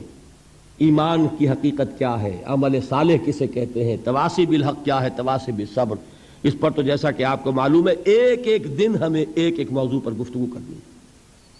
آج پہلی بات سمجھیے والعصر. ابھی تک دیکھیے میں نے اس کا ایک ہی ترجمہ کیا، زمانہ کی قسم ہے. اب ذرا گہرائی میں سمجھیے کہ یہ زمانے کی قسم کیوں کھائی. سب سے پہلے یہ جانیے قرآن مجید میں اللہ نے قسمیں کیوں کھائی، اور قسم کھانے سے مراد کیا ہے. ہم جب قسم کھاتے ہیں، یہ مغالطہ ہو گیا ہے بعض حضرات کو، اور اسی وجہ سے وہ بہت دور دراز بحثوں میں الجھ گئے. ہم جب قسم کھاتے ہیں تو کسی عظیم ہستی کی قسم کھاتے ہیں، ورنہ ہماری قسم میں کوئی معنی نہیں ہوں گے. گلاس کی قسم ہے تو کیا مطلب ہوگا اس کا؟ اس میز کی قسم ہے، کوئی معنی نہیں اس کی. اللہ کی قسم ہے جب یہ ہم کہتے ہیں تو قسم کے اصل مفہوم کیا ہے؟ گواہی، شہادت. جب میں قسم کھاتا ہوں، میں اللہ کی قسم کھا کر کہہ رہا ہوں کہ یہ بات درست ہے، تو میں نے اللہ کو گواہ بنایا کہ جو کچھ میں کہہ رہا ہوں وہ صحیح ہے. جب ہم قسم کھا کر کوئی وعدہ کرتے ہیں، اس میں بھی گویا کہ اللہ کو گواہ بناتے ہیں.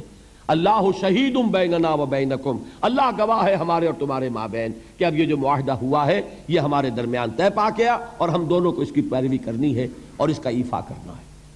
تو قسم کا اصل مفاد ہے گواہی، شہادت. اور اللہ نے جو قسمیں کھائی ہیں قرآن مجید میں آپ کو معلوم ہے، کہیں والتین والزیتون وطور سینین، کہیں والسماء والطارق، آسمان کی قسم، سورج کی قسم، والشمس وضحاها، رات کی قسم، دن کی قسم. اللہ تعالیٰ نے مخلوقات کی قسم کھائی، جبکہ ہم قسم کھاتے ہیں کسی عظیم ہستی کی، اس لیے کہ ہماری قسم بے معنی ہے جب تک کہ کسی عظیم ہستی کا ذکر نہ آئے.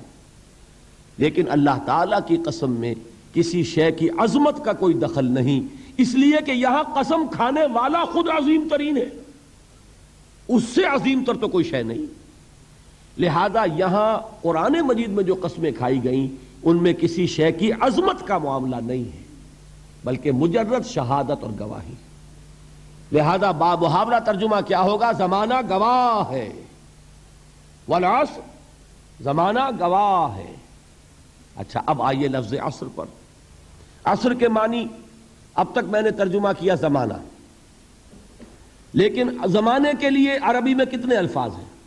زمان خود عربی کا لفظ، وقت عربی کا لفظ، دہر عربی کا لفظ، اور دہر پر تو آپ کو معلوم ہے کہ ایک پوری سورت ہے، سورۃ الدہر 29ویں پارے میں، جیسے یہاں سورۃ العصر ہے، عصر یہ بھی عربی کا لفظ۔ اب ان میں فرق کیا ہے؟ دیکھیے دہر اور عصر ان دونوں الفاظ کو سمجھ لیجئے، اور یہ جو جدید جنہوں نے کچھ فزکس کا کوئی مطالعہ کیا ہے یا کچھ معلومات رکھتے ہیں وہ در حقیقت ان الفاظ کی گہرائی کو سمجھ سکیں گے۔ آپ حضرات کے علم میں ہوگا یہ، اور جن کے علم میں نہیں ہے وہ اس وقت اس کو ذہن نشین کر لیں کہ آئنسٹائن ایک بہت بڑا فزسسٹ، ماہر فزکس، اس وقت دنیا کا عظیم ترین سائنسدان وہ مانا گیا اس صدی کا۔ آئنسٹائن نے ایک نظریہ پیش کیا جس کی روح سے یہ جو سپیس کا ہمارا کانسیپٹ ہے کہ یہ 3 ڈائمینشنل سپیس ہے، 3 ابعاد ہوتی ہیں، کوئی شے ہے اس کا طول ہوگا، عرض ہوگا، اور گہرائی ہوگی یا اونچائی ہوگی، یہ 3 ڈائمینشنز ہیں۔ یہ کمرہ ہے، ہال ہے، اس کی لمبائی ہے، چوڑائی ہے اور اس کی اونچائی ہے۔ کوئی شے بھی ہوگی اس میں یہ 3 آپ کو اس کے ابعاد ملیں گے۔ اب ابعاد کا لفظ آپ نہیں سمجھیں گے، ڈائمینشن سمجھ جائیں گے، لیکن جو انگریزی نہیں جانتے ان کے لیے ابعاد کا لفظ بول رہا ہوں، اعراض کہہ لیں، ابعاد کہہ لیں، لیکن یہ ثقیل لفظ ہے، dimensions, 3 dimensional concept of space. لیکن آئنسٹائن نے جو بات بیان کی وہ یہ ہے کہ time is the 4th dimension of space. یہ جو ہمارا تصور ہے وہ تو ہے 3 ابعاد کا، حقیقت میں اسپیس جو ہے 4 ڈائمینشنل ہے، اور ٹائم جو ہے وقت وہ در حقیقت 4تھی ڈائمینشن ہے اسپیس کی۔ اسی لیے زمان و مکان کا لفظ جب ہم بولتے ہیں ایک اصطلاح کے طور پر، زمان و مکان، ٹائم اینڈ اسپیس، اس کا جو مرکب ہے اس مرکب میں اگر آپ کل کو لیں گے اور اس کا پھیلاؤ آپ اپنے سامنے رکھیں گے تو اس کے لیے لفظ دہر آئے گا، اور جب اس کے لیے وقت کا تصور صرف رکھیں گے، وہ وقت جو گزرتا ہے جس میں مرور ہے، جس میں ماضی، حال اور مستقبل کی تقسیم ہے، تو وہ وقت جو ہے سیریل ٹائم جسے کہا جاتا ہے انگریزی میں، زمانے جاری یہ عربی میں کہیں گے، یہ ہے عصر، گزرنے والا زمانہ، وہ زمانہ جو اس وقت حال ہے۔ ایک لمحہ ہے حال، اگلے لمحے وہ ماضی ہو گیا، اور اس سے پہلے لمحے وہ مستقبل تھا۔ ہر لمحہ جو ہے وہ گزر رہا ہے کہ میں اپنی تسبیح روز و شب کا شمار کرتا ہوں دانا دانا، یہ زمانہ جو ہے گزرتا ہے ماضی، حال اور مستقبل میں، اس کو کہتے ہیں عصر۔ اسی لیے اب اس کا ترجمہ کیا ہوگا؟ تیزی سے گزرنے والا زمانہ گواہ ہے، یہ زمانہ گزر رہا ہے، یہ تمہیں اپنی غفلت میں ٹھہرا ہوا نظر آ رہا ہے، ہوشیار ہو جاؤ، یہ زمانہ تیزی سے گزر رہا ہے، دل کی ہر دھڑکن کے ساتھ تم اپنی قبر سے قریب تر ہوتے چلے جا رہے ہو۔ یہ چونکانے کا انداز ہے، یہ زمانہ جو تیزی سے گزر رہا ہے۔ یہ دیکھیے ایک شعر بچپن میں ہم نے پڑھا تھا، اس وقت اس کی کیفیت آپ پر طاری ہوگی۔ غافل تجھے گھڑیال یہ دیتا ہے منادی، گردوں نے گھڑی عمر کی ایک اور گھٹا دی۔ Every minute which is passing, it is bringing you nearer to your grave۔ ہم نے اپنے میٹرک کے زمانے میں ایک انگریزی کی نظم پڑھی تھی، سام آف لائف، اس میں ایک سٹینزا میں آپ کو پڑھ کر سنا رہا ہوں۔ Art is long and time is fleeting, and our hearts though stout and brave, still like muffled drums are beating funeral marches to the grave۔ یہ آپ کے علم میں ہوگا جب کوئی فوجی بڑا شخص جو ہے، کوئی جرنیل، اس کا جب انتقال ہو جاتا ہے، اس کی لاش کو لے کر جاتے ہیں اس کے کفن کو، تو اس کے ساتھ ہی بینڈ بجتا ہے۔ بینڈ کی ہر جو بیٹ ہے اس کے ساتھ وہ جنازہ قبر سے قریب تر ہو رہا ہے، وہی بیٹنگ آف دی ہارٹ ہے، دل کی ہر دھڑکن کے ساتھ تم اپنی موت سے قریب تر ہو رہے ہو۔ تمہارا یہ جنازہ جیسے کہ وہ بیٹ آف دی ڈرم ہے، اسی طرح بیٹ آف دی ہارٹ کے ساتھ تم اپنی قبر سے قریب تر ہو رہے ہو۔ اور یہ زمانہ جو تمہاری اصل متاع ہے کیا ہمارے پاس؟ یہ تھوڑی سی مہلت، اسی میں کچھ بنانا ہے، اور یہ مہلت تیزی سے گزر رہی جیسے برف پگھلتی ہے. امام راضی ہی نے یہ بڑی عمدہ بات لکھی ہے کہ والعصر کا مفہوم مجھے اس وقت معلوم ہوا جب وہ کہتے ہیں کہ میں ایک شہر میں داخل ہوا، شام کا وقت تھا، بازار اب ختم ہونے والا تھا، تو ایک برف کا تجارت کرنے والا، برف بیچنے والا چیخ چیخ کر کہہ رہا تھا لوگوں مجھ سے برف خرید لو، جلدی کرو، اس لیے کہ میری برف پگھلی جا رہی ہے. اس لیے کہ ایک دکاندار تو وہ ہے جس کا سامان رکھا ہوا ہے، وہ دکان بند کرے گا، اگلے دن کھولے گا، پھر وہ سامان موجود ہے. اگر کچھ نہ بکا، نفع نہیں ہوگا، اس کا اصل سرمایہ تو ضائع نہیں ہوگا. اگر جوتے کی دکان ہے، جوتے موجود ہیں، سبزی کی دکان ہے، چلیے کچھ باسی ہو جائے گی، کچھ نہ بچی رہے گی، کریانے کی دکان ہے، سامان موجود ہوگا. لیکن یہ برف کا تاجر جو ہے، اس کا برف اگر پگھل گیا تو اصل زر گیا، سرمایہ ختم ہوا. انسان کی مثال اس برف کے تاجر کی سی ہے کہ ہر لمحہ وہ برف پگھل رہا ہے، وقت ختم ہو رہا ہے، اور انسان اپنی منزل سے قریب تر ہو رہا ہے. اگر اس میں اس نے کچھ بنا لیا تو کامیابی ہے، اور اگر یہ وقت گزر گیا تو پھر تباہی اور بربادی. یہ ہے انداز تیزی سے گزرنے والا زمانہ. غافل تجھے گھڑیال یہ دیتا ہے منادی، گردوں نے گھڑی عمر کی ایک اور گھٹا دی. اب آگے آئیے، ان الانسان لفی خسر. الانسان، یہ لام اس کو کہتے ہیں لام تعریف، اور اس میں بہت سے مفہوم پیدا ہوتے ہیں. اس وقت مجھے زیادہ تفصیل میں نہیں جانا. یہاں مراد ہے تمام انسان، یہ لام حصر ہے. انا تاکید کے لیے آتا ہے، ان الانسان، یقیناً تمام انسان، لفی خسر، خسارے میں. لام پھر تاکید کے لیے ہے. اب یہ میں جن لوگوں کو عربی گرامر سے کچھ تھوڑا سا شغف ہے ان کے لیے عرض کر رہا ہوں. ایک آیت بھی معجزہ ہے قرآن کا. عربی زبان میں کسی چیز پر زور دینے کے لیے جتنے اسلوب ممکن ہیں وہ سب کے سب اس میں جمع کر لیے. انا تاکید کے لیے، لام حصر تاکید کے لیے، پھر لا لفی خسر، لام پھر تاکید کے لیے. خسر نکرہ آتا ہے، یہ بھی تاکید کے لیے. جملہ اسمیہ تاکید کے لیے. جتنے بھی امکانات ہیں عربی زبان میں زور دینے کی کسی چیز پر، وہ سب کے سب اس ایک جملے میں جمع کر دیے گئے. ان الانسان لفی خسر. ذرا اس آیت پر اب نگاہ کو مرتکز کیجئے. انسان کا خسارہ کیا ہے؟ دیکھیے، سب سے پہلے میں آپ کی توجہ دلاؤں گا، ذرا آنکھیں کھول کر قلب حساس کے ساتھ نوع انسانی کا مشاہدہ کیجئے. کیسے کیسے دکھ، کتنی تکلیفیں، کتنی محنت، کتنی مشقت ہے جو ہر انسان کا مقدر ہے. قرآن مجید میں ایک مکمل سورت ہے، سورت البلد. اس میں اللہ تعالیٰ نے متعدد قسمیں کھا کر ایک بات کہی، لا اقسم بہذا البلد وانت حل بہذا البلد ووالد وما ولد لقد خلقنا الانسان فی کبد. ہم نے انسان کو مشقت ہی میں پیدا کیا. یہ مشقت ہر انسان کا مقدر ہے. لوگ گھروں کو چھوڑ کر آئے ہوئے ہیں، کہاں کہاں انسان جاتا ہے. یہ اس دنیا میں محنت اور مشقت. ہاں ایک مغالطہ ہو جاتا ہے کہ شاید یہ محلوں میں رہنے والے جو ہیں انہیں کوئی مشقت نہیں، انہیں کوئی دکھ نہیں. حالانکہ حقیقت یہ نہیں ہے. جو جتنا امیر ہے آپ دیکھیں گے اس کی جسمانی مشقت کم ہے، ذہنی کوفت زیادہ ہے. ٹرینکولائزرز کی انہیں ضرورت پڑتی ہے، انہیں سیڈیٹیوز چاہیے. خواب آور دوائیں مزدور کو نہیں کبھی ضرورت پڑے گی. وہ 8 گھنٹے کی محنت کرنے کے بعد احساس ہوتا ہے کہ وہ صبح ہی کی خبر لے گا. اور یہ وہ لوگ ہیں کہ جن کو ہپنوٹکس، خواب آور دوائیاں، سیڈیٹیوز، مسکن ادویات، یہ سارا لیبلیم اور یہ ویلیم اور یہ فلاں اور یہ فلاں، یہ کن کے ہاں جاتے ہیں؟ ذہنی سکون اور اطمینان انسان کو حاصل نہیں. کسی کی جسمانی مشقت ہے، کسی کی ذہنی مشقت ہے. میں آپ کو یاد دلانا چاہتا ہوں مہاتما گوتم بدھ کا معاملہ. 30 برس کی عمر میں کپل وستو کا شہزادہ محل کو چھوڑ کر نکل گیا. جوان بیوی کو سوتا ہوا چھوڑ کر گیا.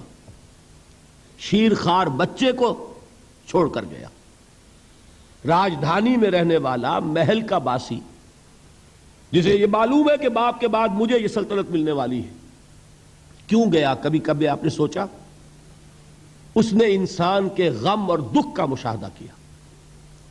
اس نے دیکھا کوئی اندھا ہے، ٹھوکر کھا کر گر رہا ہے، کوئی والدین کھڑے ہوئے رو رہے ہیں اور ان کے نگاہوں کے سامنے ان کا نہایت محبوب بچہ دم توڑ رہا ہے اور وہ کچھ نہیں کر سکتے. اس نے سوچا یہ صدمہ کیوں ہے انسان کے، یہ دکھ اس کا مقدر کیوں ہے؟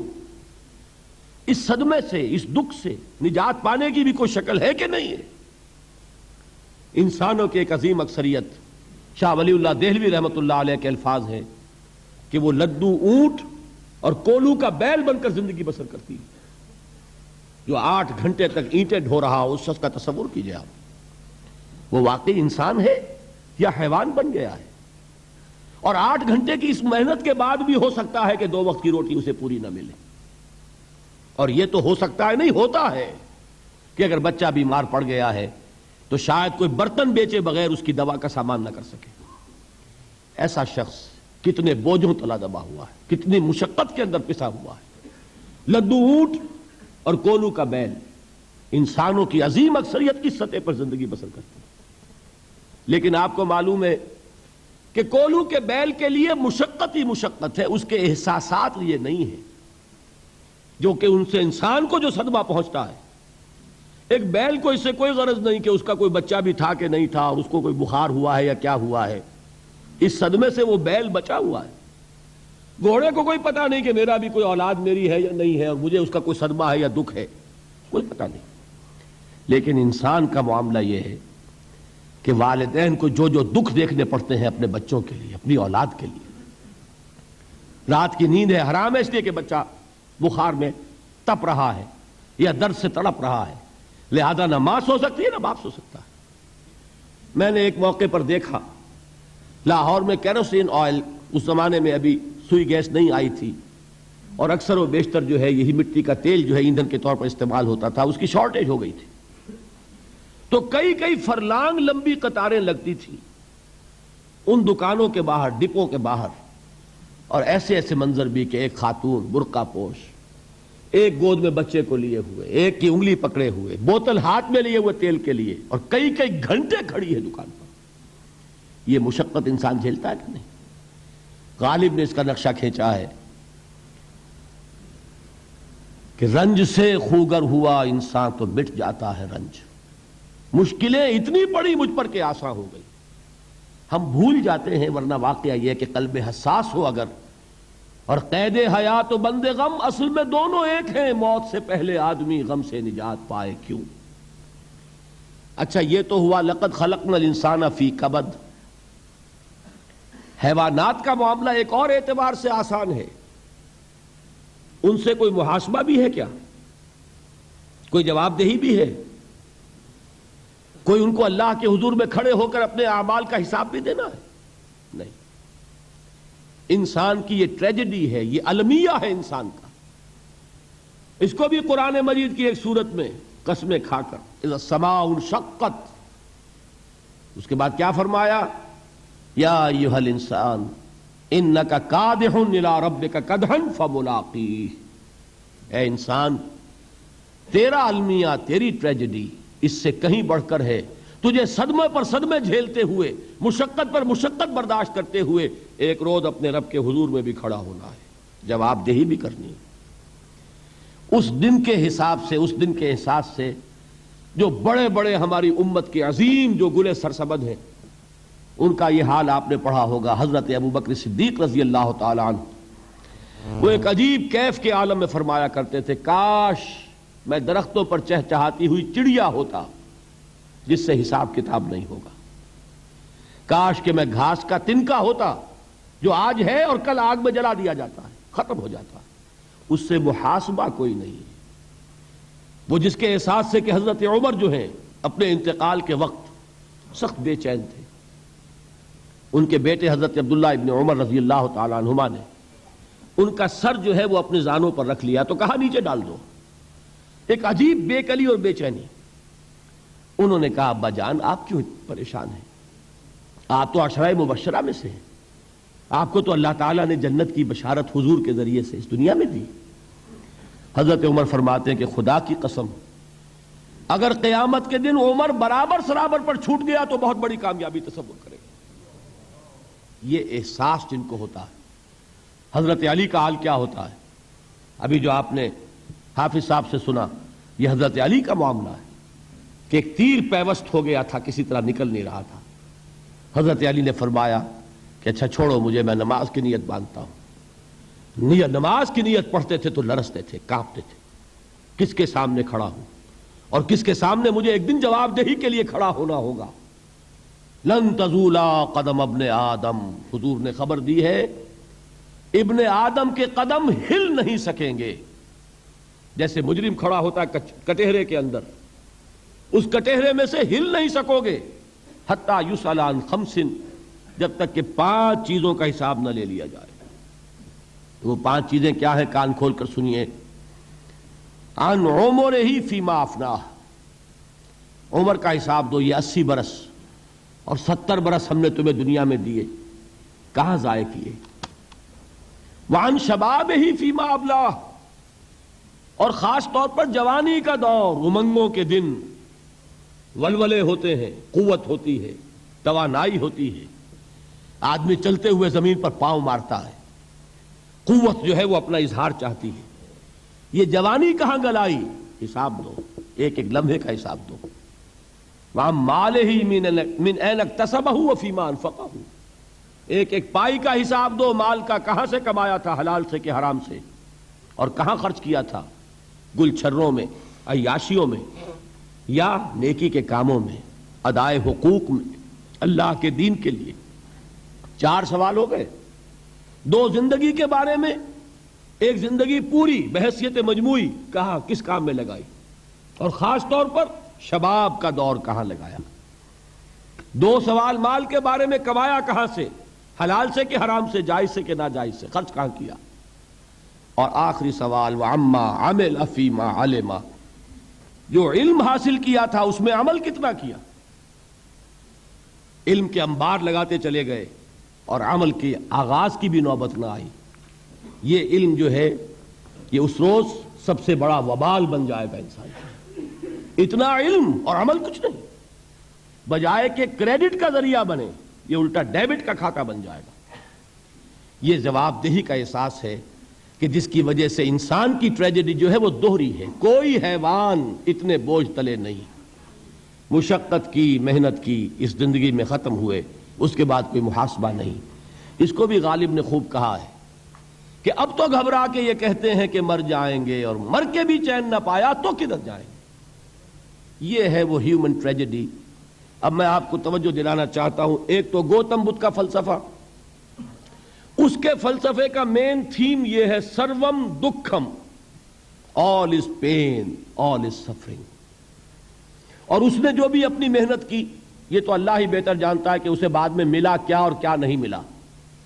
ایک بات آپ سے عرض کر دوں، گوتم بدھ کے بارے میں ایک بہت جید عالم، میرے نزدیک بر صغیر پاک و ہند کے علماء میں جو اس صدی کے علماء ہیں ان میں ان کا بہت اونچا مقام ہے، مولانا مناظر احسن گیلانی رحمت اللہ علیہ۔ گیلان قصبہ ہے ایک بہار کا، وہاں کے رہنے والے تھے، ان کی زندگی زیادہ گزری حیدرآباد دکن میں، عثمانیہ یونیورسٹی میں استاد رہے۔ انہوں نے گوتم بدھ کے بارے میں یہ لکھا ہے کہ میرا یہ گمان ہے کہ وہ بھی اللہ کے نبی تھے، اور اس کی دلیل دی ہے۔ قرآن مجید میں ایک رسول کا ذکر آتا ہے، ذل کفل، اور یہ ذل کفل وہ ہے جس کے بارے میں ہمیں کچھ پتہ نہیں۔ قرآن مجید میں بھی ایک جگہ ذکر آیا ہے۔ نمبر 2 یہ کہ کسی حدیث میں اس کی کوئی ہمیں وضاحت نہیں ملتی، نہ حضور سے پوچھا گیا، نہ حضور نے اس کی وضاحت فرمائی۔ اب یہ ذل کفل ہے کون؟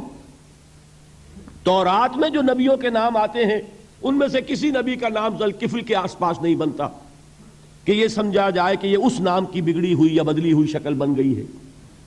تو انہوں نے جو کہا ہے وہ بات وزنی معلوم ہوتی ہے اس اعتبار سے کہ کپل وستو، کپل، پے جو ہے وہ عربی میں ہے نہیں، وہ فے بنتی ہے۔ تو ذل کفل کے معنی کفل والا، اور یہ کفل جو ہے کپل، کپل والا، جس کو ہم کہتے ہیں کپل وستو کا شہزادہ۔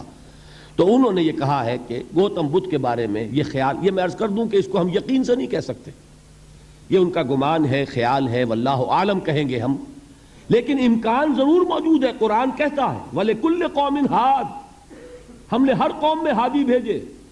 وَإِن مِّن قَرْيَةٍ إِلَّا خَلَا فِيهَا نَذِيرٌ، کوئی بستی ایسی نہیں دنیا میں جس میں کوئی نہ کوئی خبردار کرنے والا نہ آیا ہو۔ تو یہ ممکن نہیں ہے کہ وہاں نبی نہ آئے ہوں، لیکن ان کی تعلیمات اتنی بدل گئی ہیں کہ ہم ان کو پہچان نہیں سکتے۔ حضرت مسیح علیہ السلام کی تعلیمات اگر عیسائیوں سے ہم سمجھیں تو کبھی بھی انہیں اللہ کا نبی نہیں مان سکتے۔ یہ تو قرآن مجید نے آ کر حضرت مسیح علیہ السلام کی اصل حقیقت ہمیں بتائی، ورنہ تو خدا کا بیٹا ثالث و ثلاثہ ان کو کیسے ہم مانتے؟ لیکن یہ کہ قرآن نے بتایا تو جان لیجئے ہو سکتا ہے کہ گوتم بدھ بھی اللہ کے نبی ہو، لیکن ہو سکتا ہے کہ درجے میں کہیں گے، یقین سے نہیں کہہ سکتے۔ بہرحال گوتم بدھ نے اس دکھ، رنج، صدمہ، غم جو انسان کا مقدر ہے اس کا مشاہدہ کیا، اور پھر تپسیائیں کی، علم حاصل کیا، رشیوں منوں کے پاس گیا، اس نے کوشش کی کہ معلوم ہو سیلویشن کا راستہ کون سا ہے، اس دکھ سے نجات پانے کی کوئی سبیل بھی ہے کہ نہیں، اس غم سے، اس نجات سے، اس اندوہ سے انسان کسی طریقے سے چھوٹ سکتا ہے یا نہیں۔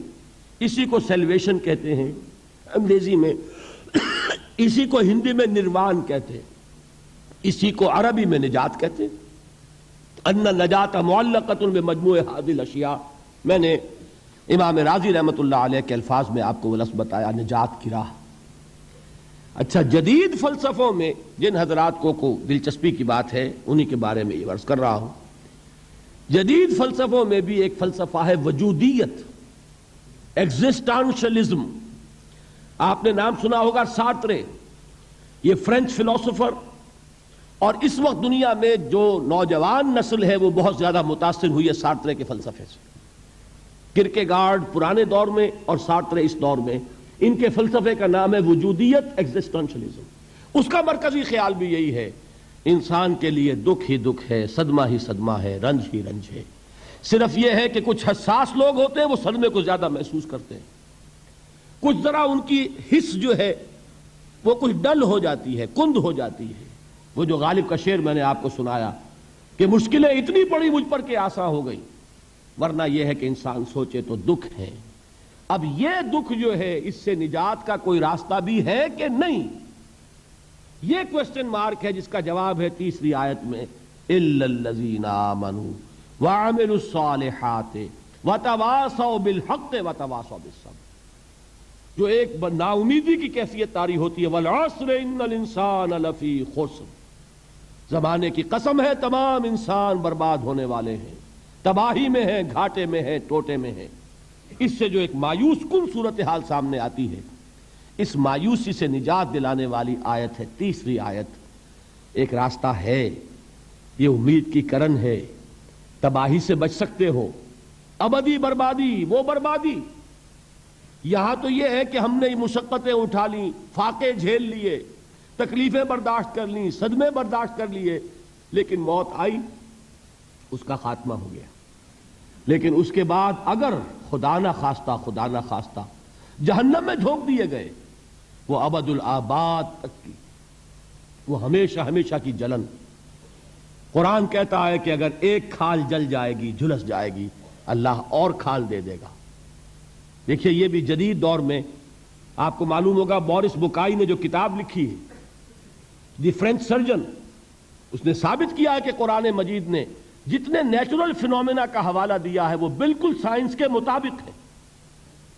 آج ہمیں یہ معلوم ہے کہ حس جو ہے وہ صرف کھال میں ہوتی ہے، کھال حساس ہوتی ہے، کھال اتر جائے نیچے جو ہے گوشت جلے گا، آپ کو تکلیف نہیں ہوگی۔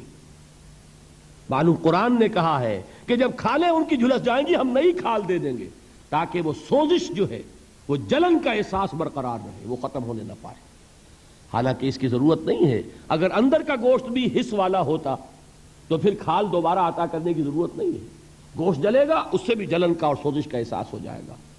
لیکن قرآن کہتا ہے کہ نہیں، کلما نضجت جلودہم بدلنا لہم جلودا غیرہا، جب ان کی کھالیں جھلس جائیں گی، جل جائیں گی، ہم ان کی کھالیں بدل دیں گے تاکہ وہ سوزش برقرار رہے۔ ثم لا يموت فيها ولا يحيا، پھر نہ وہ اس میں جی سکے گا نہ مر سکے گا، نہ زندوں میں ہوگا نہ مردوں میں ہوگا۔ موت کو پکارے گا، کاش کہ موت آ جائے جو مجھے اس مشقت سے اور مشکل سے چھٹکارا دلا دے۔ وہ موت جس سے اس وقت ہم بھاگتے ہیں، اگر خدا نہ خواستہ اس جہنم میں جھونکے گئے تو پھر موت کو پکاریں گے اور موت نہیں آئے گی۔ اس عذاب سے، اس ابدی ناکامی سے، اس خسران سے، اس ابدی ہلاکت سے بچنے کا کوئی راستہ ہے؟ وہ جو میدان حشر میں پکاریں گے لوگ، این المفر، کوئی جائے فرار ہے، کوئی جائے پناہ ہے؟ وہ جائے فرار، وہ جائے پناہ اس دنیا میں اللہ نے ہمیں عطا فرمائی، اسی کا نام صراط مستقیم ہے۔ الا الذین آمنوا وعملوا الصالحات وتواصوا بالحق وتواصوا بالصبر، ایک راستہ ہے، اس کے یہ چار نشان ہائے راہ ہیں، سنگ ہائے میل ہیں۔ پہلا ایمان، دوسرا عمل صالح، تیسرا تواصی بالحق، چوتھا تواصی بالصبر۔ اس صراط مستقیم پر بچو گے، نروان حاصل ہو جائے گا، نجات حاصل ہو جائے گی، کامیابی سے ہمکنار ہو جاؤ گے، اس ابدی خسران سے نجات پا جاؤ گے۔ اللہ تعالی ہم سب کو اس کی توفیق عطا فرمائے۔ جیسا کہ میں نے عرض کیا ہے، اب بقیہ 4 دنوں میں ان 4 چیزوں پر بحث ہوگی۔ ایمان کی حقیقت کیا ہے، عمل صالح کی حقیقت کیا ہے، تواصی بالحق کی حقیقت کیا ہے۔ یہ گویا کہ انڈیکس ہے قرآن کا، یہ ایک فہرست ہے کہ جو قرآن مجید میں اس سورہ مبارکہ میں دے دی گئی۔ ایمان کسے کہتے ہیں، کن کن چیزوں کو ماننے کا نام ایمان ہے، ایمان کے درجات کیا ہیں، ایمان کے مقامات کیا ہیں، ایمان کے لوازم کیا ہیں، پھر عمل صالح کسے کہتے ہیں، اس کے کون کون سے شعبے ہیں، کون کون سے حصے ہیں، پھر تواصی بالحق کیا ہے، تواصی بالصبر کیا ہے۔ ان 4 چیزوں پر گویا کہ ان 4 دنوں میں، بلکہ آج کے دن کو شامل کیجئے تو 5 دنوں میں سورۃ العصر ہی پر ساری گفتگو ہو رہی ہوگی۔ لیکن ایک اعتبار سے یہ پورے قرآن مجید کا خلاصہ بھی سامنے آ جائے گا، اس لیے کہ قرآن مجید میں یہی تو بحثیں ہیں۔ قرآن مجید میں ایمان کی بحثیں ہیں، عمل کی بحث ہے، تواصی بالحق کی بحث ہے، تواصی بالصبر کی بحث ہے۔ ان 4 کے علاوہ اگر کوئی چیز ہے تو وہ والعصر میں ہے، زمانہ، یہ گزرنے والا زمانہ، اقوام سابقہ کے حالات کیا تھے، قوم نوح کیسے برباد ہوئی، قوم لوط کیسے تباہ ہوئی، قوم ہود اور قوم صالح کا کیا انجام ہوا، یہ ساری چیزیں، ازل میں کیا ہوا، ابد میں کیا ہوگا، ازل میں کیا تھا اور قیامت کے بعد کیا ہوگا، یہ سب کیا ہے، یہ زمانے کی وہ قسم جو کھائی گئی، والعصر، یہ ساری چیزیں سمولی گئیں ایک قسم میں، ان الانسان لفی خسر الا الذین آمنوا وعملوا الصالحات وتواصوا بالحق وتواصوا بالصبر۔ اللہم ربنا اجعلنا منہم، اے اللہ ہمیں ان لوگوں میں شامل فرما۔ اللہم ربنا اجعلنا من الذین آمنوا وعملوا الصالحات وتواصوا بالحق وتواصوا بالصبر، آمین یا رب العالمین۔